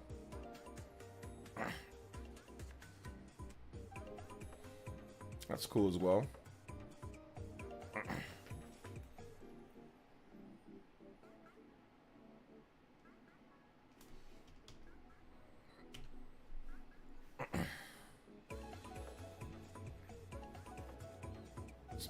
This man said Matthew Stafford looked like Mike Vick on a 12-yard scramble. Come on, man. Cut the kids.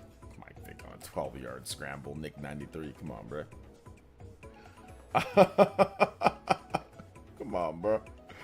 Come on now, man. Come on now. Don't hit that like button, guys. If you're not hit that like button, yeah, let's go. Yeah, I don't spend hours on that kind of thing, but it's fun every now and then. Try checking out finding deals. Yep. You can check out and find those deals a lot easier on the PC too. Oh man. Yeah, I don't even do that. Usually like the deals, so yeah. Usually like the, what's it called? The deals, there'll always be like the Black Friday deals. I'll check out those. So yeah.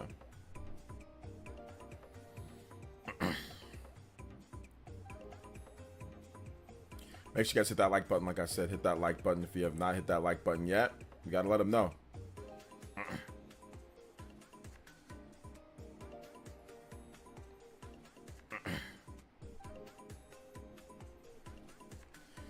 Do I watch the NBA? Any team you like? I'm a Bulls fan, but I don't really watch it. No.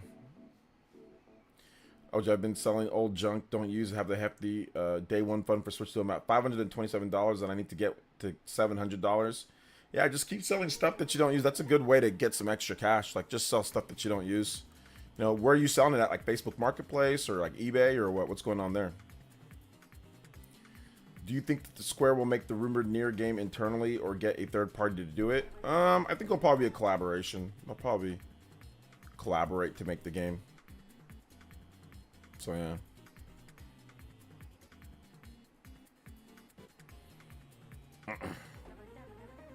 So yeah.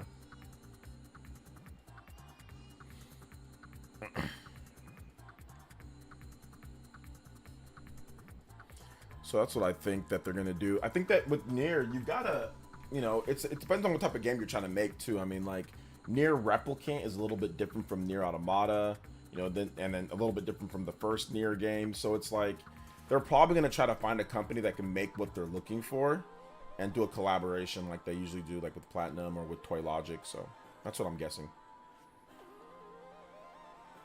Good question though. Macari building my fund there so I can dip into my bank account. Macari feels good. Consolidate using stuff that was in storage. I think I need to start doing that a little bit myself too, man. I got a lot of extra stuff around here. So like, what are you selling, Dash? Like, what are you selling? Like, what are the main things that you're selling? That's getting you some pull on there. Yoko Tower does like to switch things up. Yeah, exactly. Like all the Nier games are like different. They all kind of like play different, you know. So or like are different. So I can see them maybe switching it up again, you know. So yeah.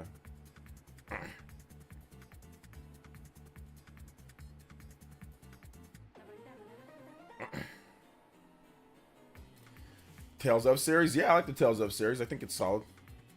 I've been selling my things on OfferUp. Oh yeah, OfferUp's pretty good, but OfferUp, it's like that's when like you meet them. I think I've sold stuff on OfferUp before. I sold a couch on OfferUp. Like where you meet them, like you meet up. That's like local. Whereas Macari, is that like you ship it?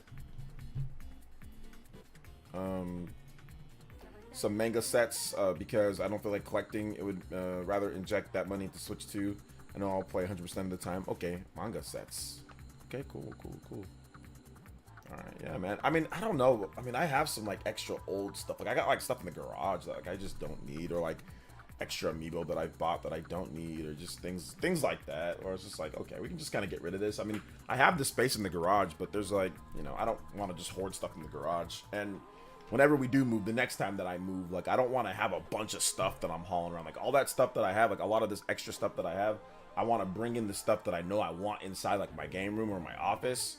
And then I want everything else to just be like, all right, I don't need it anymore. So like I got a lot of like my collector's edition systems, like all the stuff that I know that I want, all my systems. I got all that, but I want to actually like, you know, but I got like a ton of amiibo, a ton of extra games. Like I got like a ton of extra stuff that I want to hang on to the games, but like the toys and all that, like a lot of the toys, that's the stuff that I want to get rid of. I don't like the stuff, like the stuffed, you know, plushies and things that I have that I, you know, all that stuff is like, okay, I gotta get rid of that. So either give it away or just sell it. Probably end up just giving it away because I don't feel like going through all the stuff to sell all the stuff. Probably just end up Salvation Army. Tricking myself into thinking I didn't really pay anything for my Switch 2. I mean, technically you did, innit? If it's just a bunch of stuff that you're not using. My boy's going nuts in the background, guys. I'm sorry about that. It's all good. I'm not selling any of my games, maybe one or two, but not really dipping into my collection. Yeah, I don't want to dip into my collection. I just want to sell some of the extra stuff that I have. So I'm going to look around and see what I got, because I do got a lot of extra stuff. But if anything, I could just, like I said, just donate it. I did donate a ton of toys. Man, like when I moved the first time, like a lot of like my daughter's old toys. Like she was the only grandchild and only child, like in like the immediate family for like years before my sister and I had another one and all that. So she just has like a bazillion toys from everybody, from her from, you know, mom's side grandparents, from, you know, my mom, from my sister, from my brother, from everyone, just everyone buying her all toys.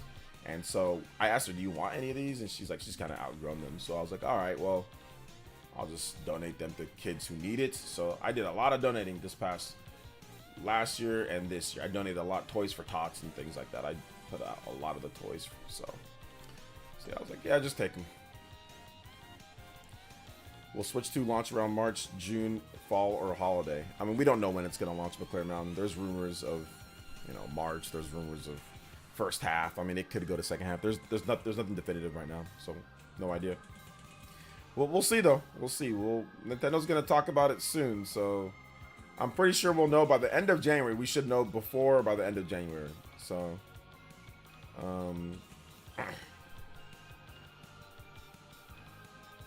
yeah.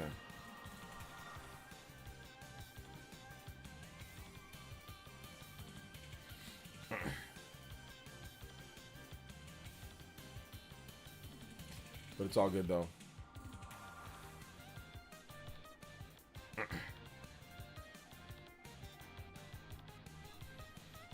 Once again, hit that like button, guys. If you have not hit that like button, hit that like button. Let them know that we are streaming.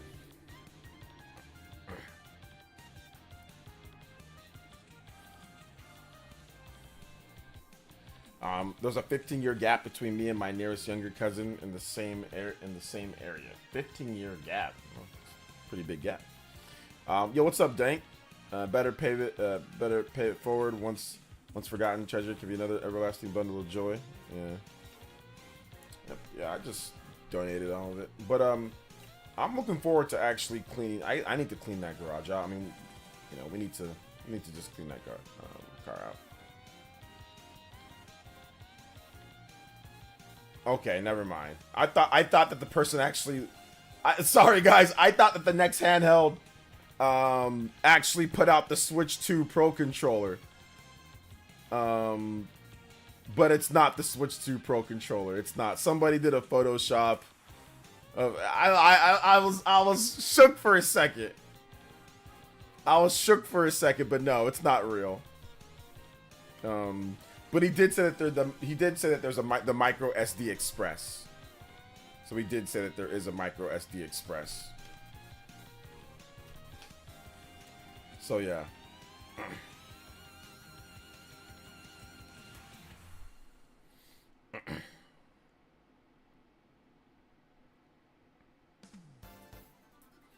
It's all good there.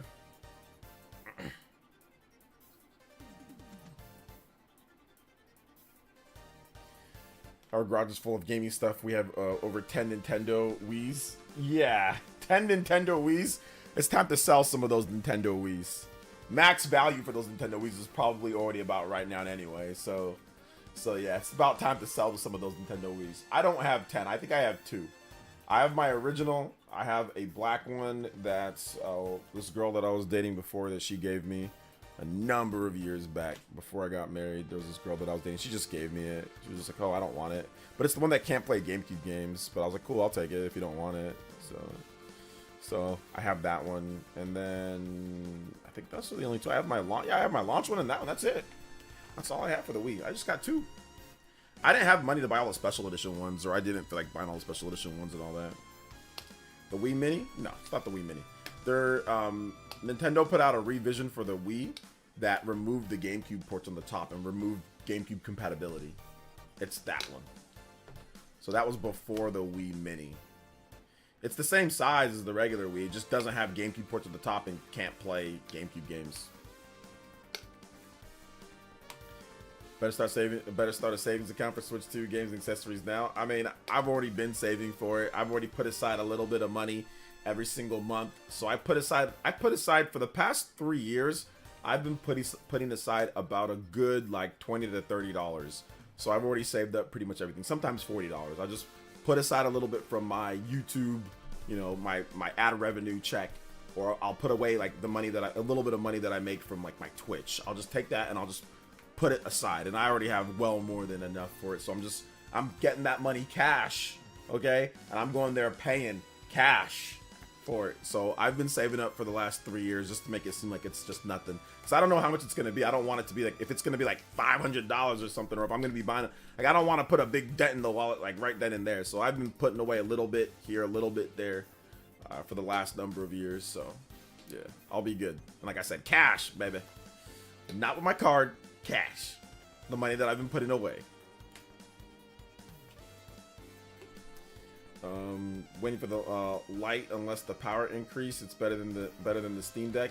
Unless power increase is better than the Steam Deck, it'll probably be better than the Steam Deck because of DLSS and some of the other things that it's doing. But yeah, if you want to wait for the light, that's fine. Wait for the light. It's going to be based off of games. I think for a lot of people are going to buy it based off of like what games you want to play. So if there's something that's lit that you want to play, you'll probably want to get it sooner than that, you know? So a lot of people don't realize it's based off games, man. A lot of people are, oh, well, I'll buy it when this, or I'll buy it when they release it this. It's like, dude, if they release something that you want to play, you're going to buy it then. Like, that's what's going to happen. I always hear people say, oh, I'm like hardcore gamers. Oh, I'm going to wait 2 years. I'm going to wait till they release. I'm like, bruh, the minute they show something that you think is lit, you're going to be like, all right, I need it right now. So yeah, I don't think it's going to be based off of like what the power with Steam Deck. I don't think that's irrelevant, or it doesn't matter. I mean, you're going to buy it based off of like the games that Nintendo shows off first party wise, you know?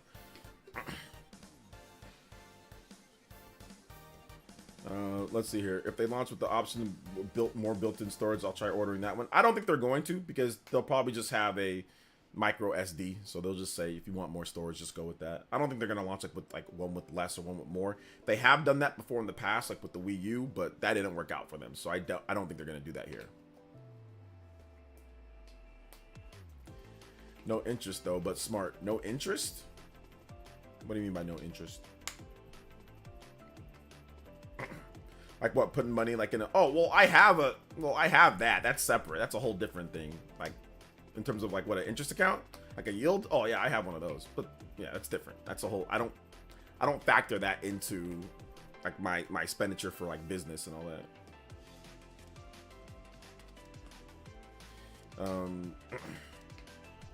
Let's see, Common Gamer isn't gonna wait for Switch 2 because of a PC handheld. I mean, common gamers are gonna buy it when they see something that they want to play. So that's the big thing. The cool guy with the $5. Be like $500 cold hard cash doing the Latrell from White Chicks Law. Yeah, exactly. Yeah. I mean, like, that's just kind of how it is. Or like casual gamers, they'll wait for like Christmas, like a Mario Kart bundle or something. But you got to have the games. The games will sell the system. If they don't have the big first party games to get the casual consumers, to get hardcore gamers excited, they're not going to. Now, some of you guys will wait. So with Dre Day, he might actually still wait. You know what I'm saying? He might still wait and get it when they want to. Like, obviously, most of the game sales aren't going to be at the beginning, in the first year, second year, or even third year. Most of the sales come, you know, 3+ years after, like the large majority of sales. So obviously a lot of people wait. Not everybody buys it day one. Obviously they don't have the stock for that anyway. Even if everybody wanted one, they don't have the stock for it. So that's not a good idea. We don't want that. We don't want everyone rushing out to buy a Switch day one, because then we wouldn't be able to find it as quickly. So what we want is a good flow, and then Nintendo to have a good release schedule. So buy it when you feel comfortable. If you don't feel comfortable because there's a PC handheld or because there's something else, then that's fine too. You don't got to buy it day one. Buying systems day one usually is for, I wouldn't say for suckers, but it ends up never being like the best idea anyway. Usually people who wait get better deals. You get better bundles. You get more options. Like, it's always good to wait anyway. So if you're not a big, you know, first party Nintendo person, you know, then you can probably wait, or you can probably, like I said, you can play your Steam Deck or play your PS5 or play whatever the hell you want to play. Doesn't really matter at the end of the day. But for me, like I've always said, man, Nintendo needs to make sure that they actually have like the launch lineup, you know, overall. Shout outs to the cool guy. Thank you for the $5 though, brother. Appreciate that. Yo, first dono in a little bit. Appreciate it. Let's go. 54 on the board. Almost there, guys. Almost there. We have a 45-minute extension. If we get 6 more combos, we will have that 1 hour extra extension to 3 hours total. Let's see here. It says, damn, you calling me a sucker for getting Switch 2 day one? No, because I'm getting it day one too. I'm getting it day one as well. So, no, I'm just saying usually people that wait get way better deals. Like, if you wait, like right now, yeah, the Switch, you have to wait a long time, but you can get like Mario Kart, you get like NSO, you get like a bunch of stuff with it. You can obviously pick up the game in like a bunch of different titles. There's Mario Wonder, there's Xenoblade, there's Smash, there's all sorts of stuff that you can play. So people who usually wait get way better stuff. Like, I'll keep it a buck. Should I have waited for PlayStation 5? Absolutely, bro. I should have waited. I don't know. I mean, I didn't really make any money off the PS5. Like, I thought, oh yeah, I'm buying it for work. Okay, I bought it for work. What did I do with it? I didn't do anything with it. So that was a bad idea. I should have waited. I could have waited. And I also bought Ratchet and Clank, made nothing on there. I bought that for $70. I bought Returnal, made essentially no content. Although I did talk about it, so I don't really feel as bad about Returnal. And I guess I did talk about it and I guess, you know, use it for work, but not really. I didn't do any reviews or anything like that. And nobody cared on this channel about PS5 stuff. Whenever I talk about it, nobody really cared. At least those games. Now, when I talk about, like, you know, Metaphor and SMT, yeah, you guys care about that. Even if it doesn't matter what system it's on. Like, the big RPGs, you guys care about those. But yeah, like, I made a mistake. I spent $500 on the system. I spent $140 on games, and there was no point. I didn't even like those games that much. I did like Returnal a little bit more, but Returnal, you know, it is what it is. So yeah. Killer2239 with the $5.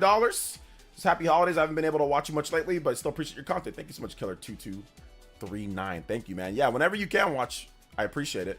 But I appreciate the dono as well, man. 59 on the board. Let's go. Very close to the next combo breaker. One combo away from that 60. Let's go. No, I won't. I'm gonna wait till my Switch OLED is busted. JK, I won't be getting. I really won't be getting Switch 2 at launch. Yeah, not everybody's gonna get it, and that makes sense. Nah, man, those deals suck. They're better than the deals that they had at launch, and you have way more games to pick from. Telling myself I'll wait a few months, so before buying it now, the FOMO would get me. Here's the thing, though. Here's the thing. Everyone, it's easy to say that you're gonna wait now because we don't know any games. Like, if Nintendo busts out the games and they're like, oh, by the way, you can play Astral Chain in 60 frames. Oh, by the way, you can play Breath of the Wild and Tears of the Kingdom in 60 frames. Oh, by the way, you can play Xenoblade in 60 frames. Oh, by the way, a new 3D Mario that looks god tier is a launch title. Oh, by the way, Mario Kart's coming out like 2 months later or 3 months later. Oh, by the way, we also got this new Monolith Soft game by the end of the year or early 2025. And it's like, you completely change your mind. So right now it's easy to say, I'm going to get it. I'm not going to get it, whatever. But wait till we actually see the games. There were so many people online, bro. I'm not buying the Switch. We don't know anything about it. We don't know anything. Bro, I'm telling you, when they showed off Breath of the Wild launch game, because we didn't know it was a launch game when they first revealed the game in 2016. We speculated, but we didn't know. When they said Breath of the Wild a launch game, when they said that, oh, there's going to be Mario Kart, you know, you can play that, that's going to be a great game. When they showed off some of the other games as well, like that lineup, when they showed off that SMT was coming, even though it took a while, but when they showed off SMT, they showed off, okay, there's going to be no more heroes. They showed off there's going to be Octopath Traveler. They showed off there's going to be a new Xenoblade game in the first year. That's going to be December. New Xenoblade game. When they showed off all those games, all of a sudden it changed. Everyone's like, oh, okay, well, I guess I'll pre-order it. You know, like it went from nobody but hardcore, crazy Nintendo fans wanting it to, okay, I'll pre-order that, or I'll check it out. You know, I saw a lot of people about face when they showed the lineup. So I think that's going to be the big thing. Show the lineup, you know? So yeah, show the lineup. The January presentation flipped the narrative. Yeah, exactly. The presentation will flip the narrative. So maybe we'll see. Let's see. Xenoblade X is going to hit on Switch 2. I don't need new games. Just tell me I can play at 1080p 60. I don't know. I mean, I don't know if they're going to do anything like that. I hope they do, because it seems like it's going to be very close to the launch. So I'm guessing they would have a patch ready or something like that, or maybe even a Switch 2 version. So maybe we'll see, though. Yeah, I don't think they're going to have an Ocarina of Time remake. I don't think they're remaking that game. But you never know. Press the old games, I would replay them. But if they had achievements, wow! Whoa! Imagine those who waited for Switch to get a price drop. No, they're going to wait for Switch 2 to get a price drop. I don't think people actually waited for Switch to get a price drop. I think people just bought it when they felt like it. It sold 150 million. So, like, who at this point is, like, waiting for... Nobody's really waiting for a price drop. People that want it have bought it. People that don't want it haven't bought it or don't care. You know, so I don't know if anybody's waiting for a price drop at this point. People that are getting the Switch right now are people that are not, like, they're not the hardest of core gamers. They're not going to be day one supporters for the Switch 2. They don't, you know, they're not like hardcore. I need to play everything day one. They're people who, you know, obviously played other stuff, or maybe they weren't old enough when the Switch first came out. Maybe they were kids. Now they have their own money, or maybe at this point, like I said, they're not going to be day one adopters. They just want to play some Mario Kart with friends. They just want to play some, you know, Wonder, or whatever the case is. Like, when I was younger, I didn't always get systems day one. I almost never got, actually, I never got systems day one, ever. The first time that I ever got a system day one was the Wii.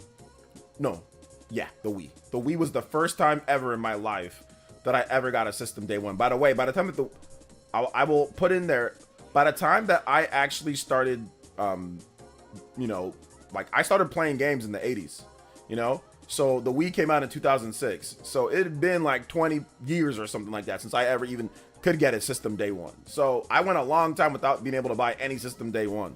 So yeah, like, a lot of the people that are getting stuff were like, that was like me back in the day when I just couldn't afford it. Shout outs to TM, man. Thank you for staying through the stream, brother. Appreciate you. Zelda Oracle of Ages Seasons remake, please. I think that's possible. They're remaking some of the older stuff, but they've only remade one Zelda game on this, well, two. One remake, one remaster, one like nice remaster. So I don't know. Will they do more? Maybe. The 80s? Yeah. 80s. My first game that I remember playing was Bugs Bunny's Crazy Castle with my brother back in the day. So yeah, I was very little, but still remember it. And then also, even in the early 90s, like, you would still play games from the 80s. Like, a lot of games came out in the 80s for, like, the NES. So even in the early 90s, like 1990, I remember 1990 like it was almost yesterday. I would come home, I'd be there with my brother would be there, we'd play NES games all the time. So a lot of the games were from the 80s, like in 1990, 1991, because Nintendo was phasing out, already pretty much phased out the NES, and was onto the Super Nintendo. So we didn't get the Super Nintendo day one, so we were still playing like old NES games from the 80s, you know? Plus there were still arcades, so there were definitely still arcade games that had all 80s games, you know? So I would play a lot of 80s games. I'd even play stuff from like older, even like Atari and ghetto stuff, man. So yeah, I'd play anything that I can get my hands on, to be honest.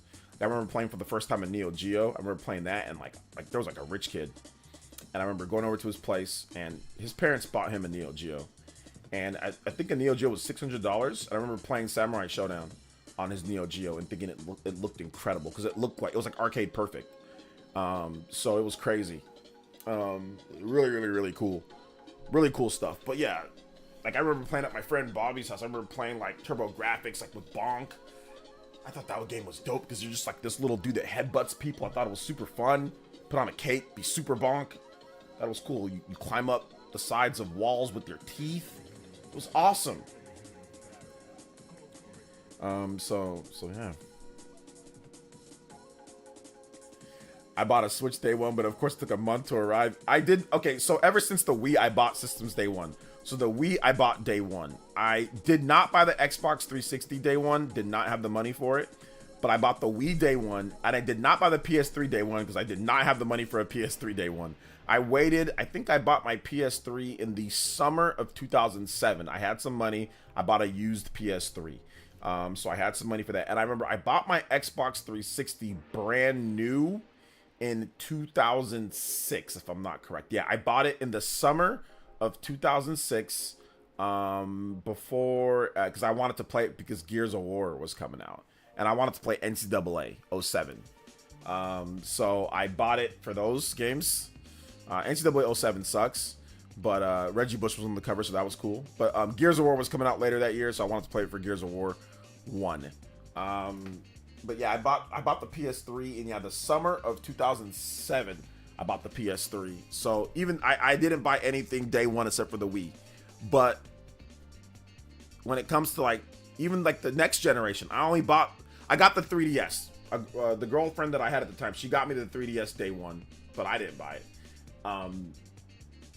The Xbox One, my brother bought me an Xbox One like 3 years after it came out. So I think that was 2012 or no, 2013. So 2 years.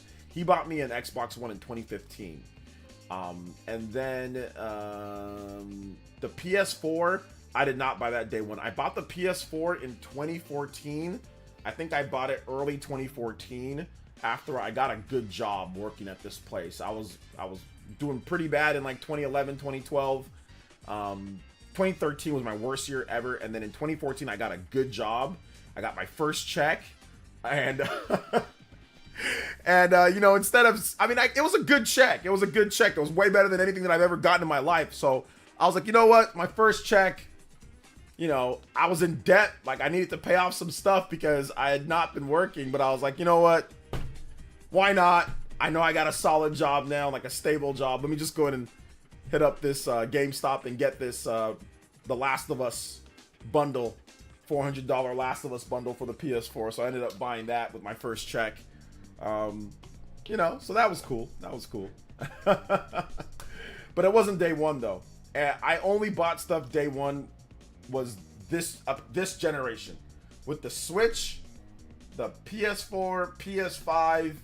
I bought all of those day one. And there was no point in me buying the Xbox Series day one. I have no idea why I bought the Xbox Series day one. I didn't really do any content on it. There was no need for me to buy it day one. But I told myself I'm buying it day one for work.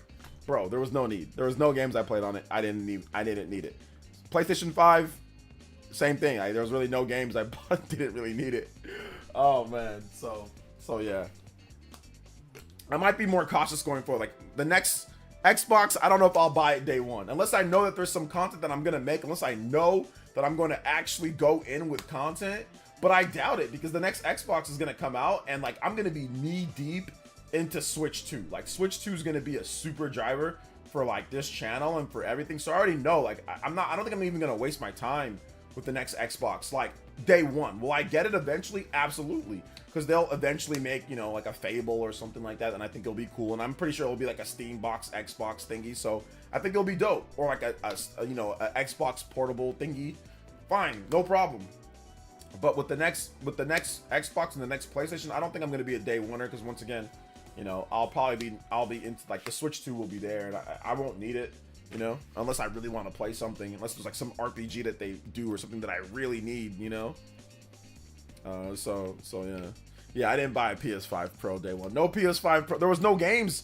Like if Metaphor or if any of these games really needed it, like I would like SMT5, but I already played that. SMT5 already came out, and with Metaphor, I was already playing Metaphor, before the PS5 Pro came out. So there was nothing that I needed to use it for. I get why others did, like, you want better performance in Ratchet and Clank and other games, like I get that, but for me there was no need. And like the biggest scam for me was the no disc drive. That was just like for me scam.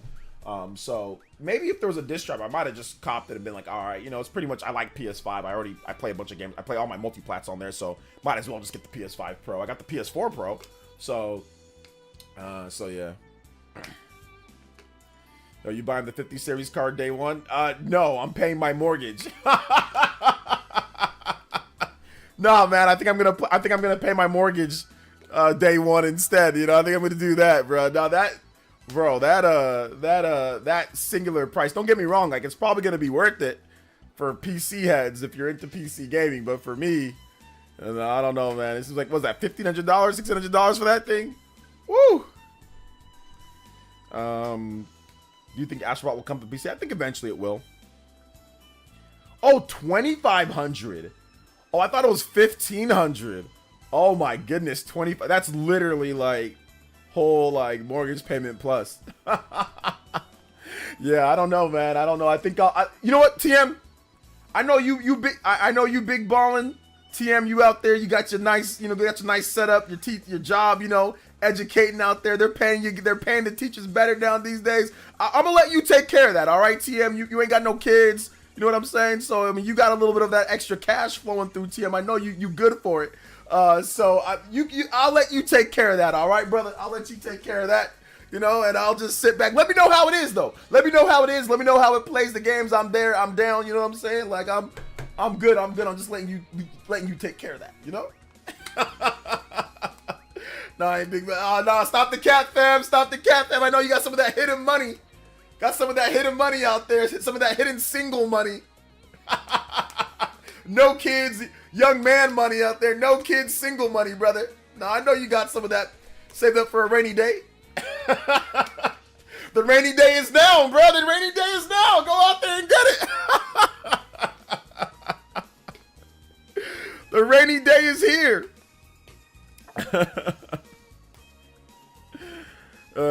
Yeah, it took me a while to jump to the 30 series. It did, but you know what? The funny thing is that I've actually jumped to each newer one. Like I had a 20 series, and then that whole saga happened where my PC just stopped working after I updated to Windows 11 or whatever. So I jumped up to the 30 series in 2022. So I did that. Yeah, 2022. I did that in 2022. But I had a 20 series card in 2021. So I have been making small updates, after a bit. So I skipped the 40 series. I don't need a 40 series card. I skipped that completely. Maybe I'll get a 50 series card in a couple years when the prices go down. I think right now it's a little bit too much for me. Let's see. I'd spend that $1,500, get the upcoming 2025 Jordan Retours, then a GPU. Yeah. Oh, retros. Yeah, retros. Damn, is that how much those retros cost these days? I just roll with the Jordan 1s. I'm ghetto. I'm cheap, man. I don't buy nothing more than the Jordan 1s, $99 maybe, sometimes $80 maybe, at the max like $120. That's what I do, man. I don't go nothing higher than that, than the Jordan 1s. Lows, mids. I don't really buy highs, so mids and lows. Put in the savings. Yeah, gotta put that in the savings, man. Let's manufacturers find a solution how they make battery better. That I don't know. PC handheld too expensive to have had bad battery. Well, they're getting better with some of the technology. Like Steam Deck OLED's not bad. Well, it's not like great, but it's not terrible.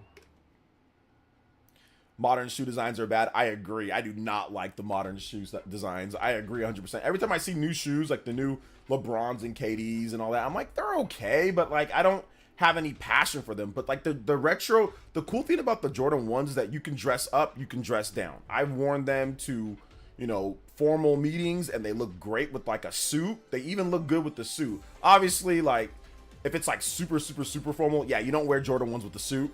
But I mean, like a lot of places you can get away with it depending on what Jordan 1s you got, So yeah, you can wear them casually. You can wear them anywhere, man. You can wear them anywhere that you want.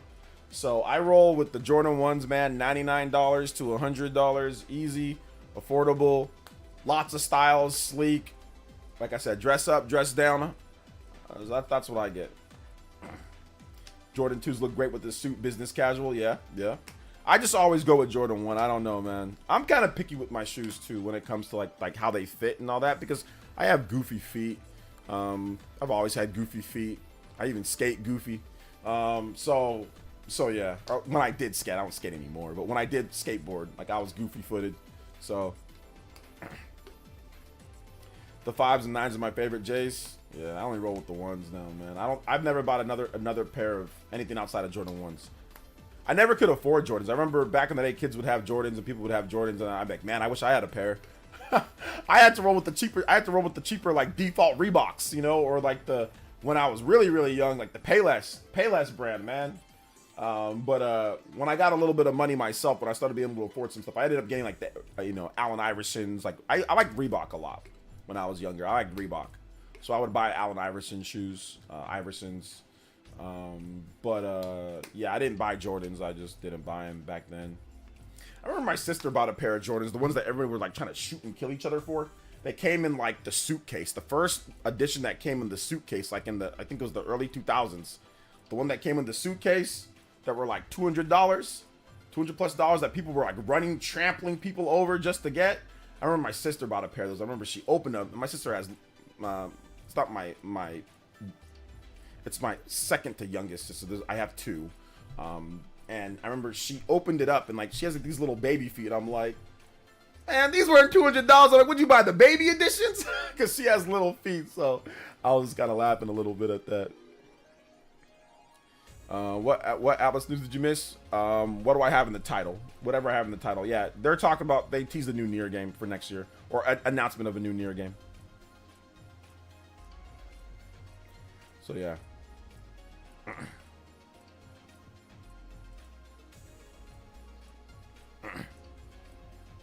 Oh, nice. Bulls got a win over the Bucks. Let's go.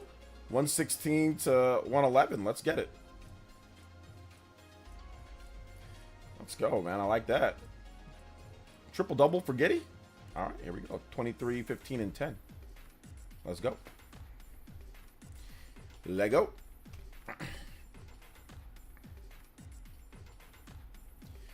K-Swiss. I remember K-Swiss. People really liked K-Swiss. People, they thought they were like the cool, like those were like tennis shoes, right? But then people would also like actually like playing tennis. But then there was also like casual fit K-Swiss. But I remember K-Swiss was like cool. People thought it was like a dope brand when I was younger. K-Swiss is, it's okay. I don't think I ever had a pair though. But I thought they looked good though. I thought they looked good.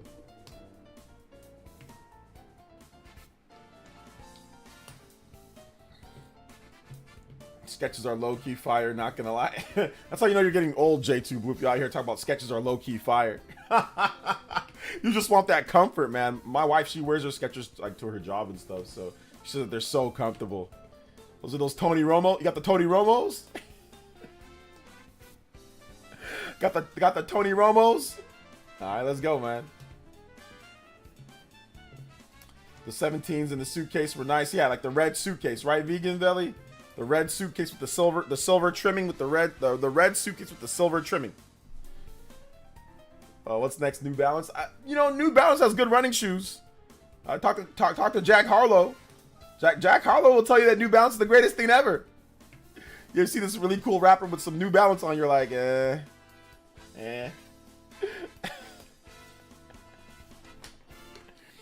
The ultimate dad shoes, New Balance. And New Balance are good though, man. They're good running shoes. They're good running shoes. New Balance. But I don't wear them. I just heard. I wear Nike running shoes, but yeah, New Balance is good. I get why, but I wish Jordan shoes were cheaper. Even $100 would be good enough. Jordans are $100. Jordan 1s. You get Air Jordan 1s for about $100. Yeah. Right now. You go on Nike.com. I mean, I don't know. It might be different in your area. But if you go on Nike.com and you search up like Jordan 1, just buy Jordan 1s.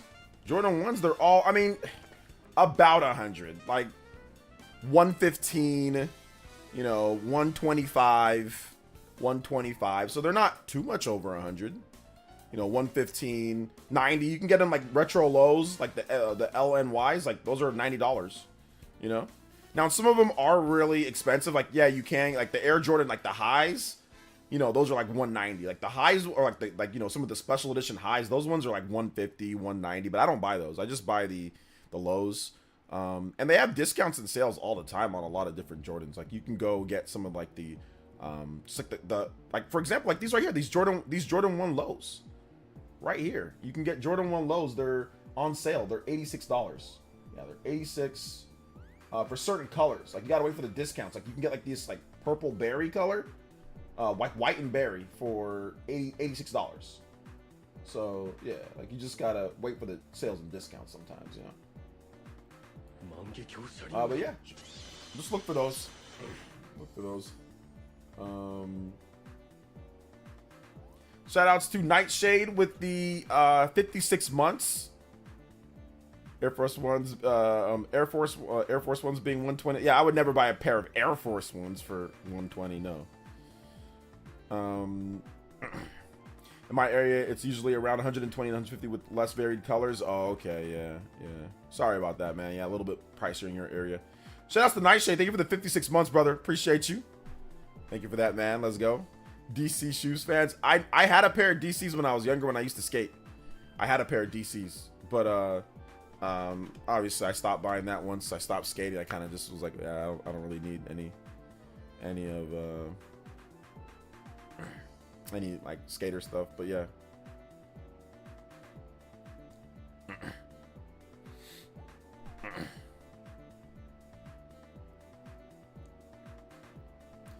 So yeah, it's all good though.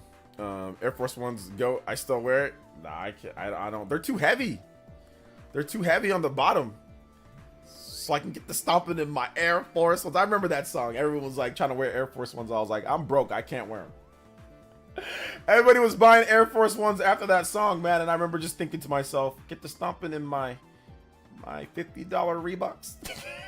Get the stomping in my $50 Sears Reeboks. Get the stomping in my $47 Reeboks.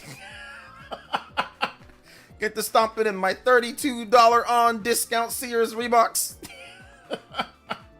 Couldn't afford them. Oh man. Have you heard that Mike Odyssey's Body is ready for Switch 2 song? I have not, and I don't think I want to hear it, to be honest.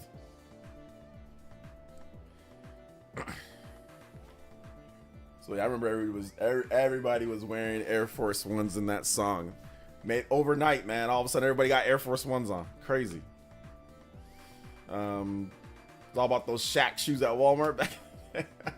I remember my mom bought me a pair of Shaqs back in the day, bro. The Shaq attacks, where it was just like, it's like the dunk, like the Shaq dunk, and it had 34. It had a big 3-4 on the side. I remember I wore a pair. They're like, oh yeah, you got the new Shaqs, man. You got the new Shaqs. I was like, I already knew they were clowning me, bro. When they told me how much they liked my new Shaqs, like 7 times within like an hour or so, I was like, all right, I already know I'm getting clowned here. What's up, the homies? Oh yeah, they got the new Shaqs. Got the new Shaqs. Looking good, buddy. Looking good. I'm like, man, I already know they clowning me. Oh man, Shaqs with the Fox Fubu as well, bro. I'm telling you, man. I remember they were talking about. I had 4 to 5 different people in like a span of like 20 minutes come up and tell me how much they like my Shaqs. I'm like, okay, I see what's going on here. By the first time they got me. The second time I was a little suspicious, but I felt it was in good faith. By the third and fourth time, I was like, all right, I see what's going on here. I rocked them Shaqs though, man. I rocked them. I didn't care. I was like, listen, I rocked them Shaqs. I think one time one guy was being really mean about it. I remember I had to give him a little bit extra, man. We were playing basketball and like we were playing and he did that to me a few times. And I remember like the next day he was also talking about, oh, I like your Shaqs. So I was like, all right. So we were playing basketball and I usually do like we guard each other a lot. And he wasn't really a friend of mine. I just knew him. And I remember we were playing and I usually don't play pretty physical, like, at lunch or at whatever, whenever we're playing. I don't really play physical at all. But that day I was like, I'm gonna give him a little bit of sauce. So he was expecting like a spin move like I usually do, or like a up and under. Man, I just went straight up to like I was gonna do a spin move, but just threw my shoulder right into his chest. Just backed him up. Boom, dude went kind of flying a little bit. And was like, damn, man, why you gotta be out? I'm like, oh man, I'm just playing. You gonna call foul? He's like, nah, I ain't gonna call no foul. I was like, good. All right, let's play. I gave him a little bit extra. I gave him a little bit of sauce on that one. Let's see here. The Rams get the dub. Yeah, I already knew Rams were gonna win. They're gonna get the dub. I think they're up. Yeah, with the ball with 3 minutes left. They're done. Or at least I think they're done. The Rams, okay, they're on the 17, 2nd and 4, 3 minutes. Yeah, they're probably gonna win. They're probably gonna win. Man, Kyler Murray, he always has a breakdown. The thing that I know about Kyler Murray, man, he'll start off the season good, and then they'll just like lose almost all their games at the end. Like they had what were they? They were like 6 and 4 at one point, or something like that. Or they're like 5 and 3 or something, right? Like they were like doing pretty good. Then they lost like they lost like 6 of their last like 8 or something like that. That's crazy.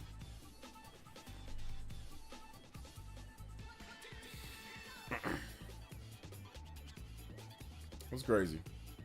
Good stuff though. Good stuff.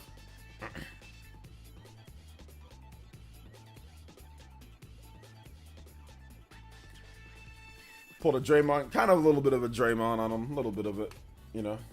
Had to do a little bit. Kyler Murray got played by a little Bryce. He did. Kyler always has collapses down the stretch. The teams figure out he does great because teams are not ready for his speed. Teams are not ready for his scrambling, and then you just do your homework. You do the scouting report. You take away what he likes, then all of a sudden, he can't play no more. You know, and that's why they lose all their games at the end of the year, and that's always that's the Kyler story. But like, it is what it is. So yeah. But all right, guys, we're gonna wrap it up here. We actually went a little bit over, but we almost hit the 60 anyway. So I was like, whatever, we'll just go almost the 3 hours. So thank you guys so much. I appreciate you guys coming out to tonight's stream, man. Seriously, thank you guys so much for coming out to tonight's stream. Appreciate you guys coming through. Thank you guys for the support, like always. Shout outs to TM. Thank you for coming out, man. I know don't always have enough time, but thank you for coming out to the stream. Shout outs to everybody that came through though, for real. Nightshade, Killer, the Cool Guy, Rescue Squad. Appreciate the donos, guys. Bad Set, Big Dono, Mac Mega, Blue Urkel. Shout outs Blue Urkel, Rena. Thank you so much. Thank you guys for all the re-ups on memberships as well. That was dope. So I appreciate you guys doing that. So I'm hopefully gonna have a new video out tomorrow. I think it might be Buy Now Before Rare, so we might do that, or we might wait till Monday on that one. I'm not 100% sure, but we should have something out. We might have like a new Switch 2 something, whatever. We'll think of something to do. So yeah, it should be fun. Should be a lot of fun. So thank you guys so much for coming out to the stream tonight. Shout out to the Party Man. Vice was working late, you missed it. Bad Set, Rescue Squad. Thank you guys so much, man. You guys are goated. If you haven't seen my recent video on SMT5. Or sorry, the next SMT game, please check that video out. It is up, ready to go. So if you haven't seen that video yet, check it out. It is up on the channel. Thank you guys so much for coming out to tonight's stream. Thank you guys so much for being awesome. I love y'all. Check out that vid if you haven't seen it yet. Appreciate you guys coming through. Like always, man, you guys were such a cool audience. Like I said, I like the fact that I'm able to do this, talk to you guys, and we'll see you guys like maybe tomorrow. If not tomorrow, like I said, I'll get a video out, get a good edited video out for you guys, so it should be fun. So all right, guys, love y'all so much. Peace out. Have a nice night. Have a nice Saturday. Love y'all.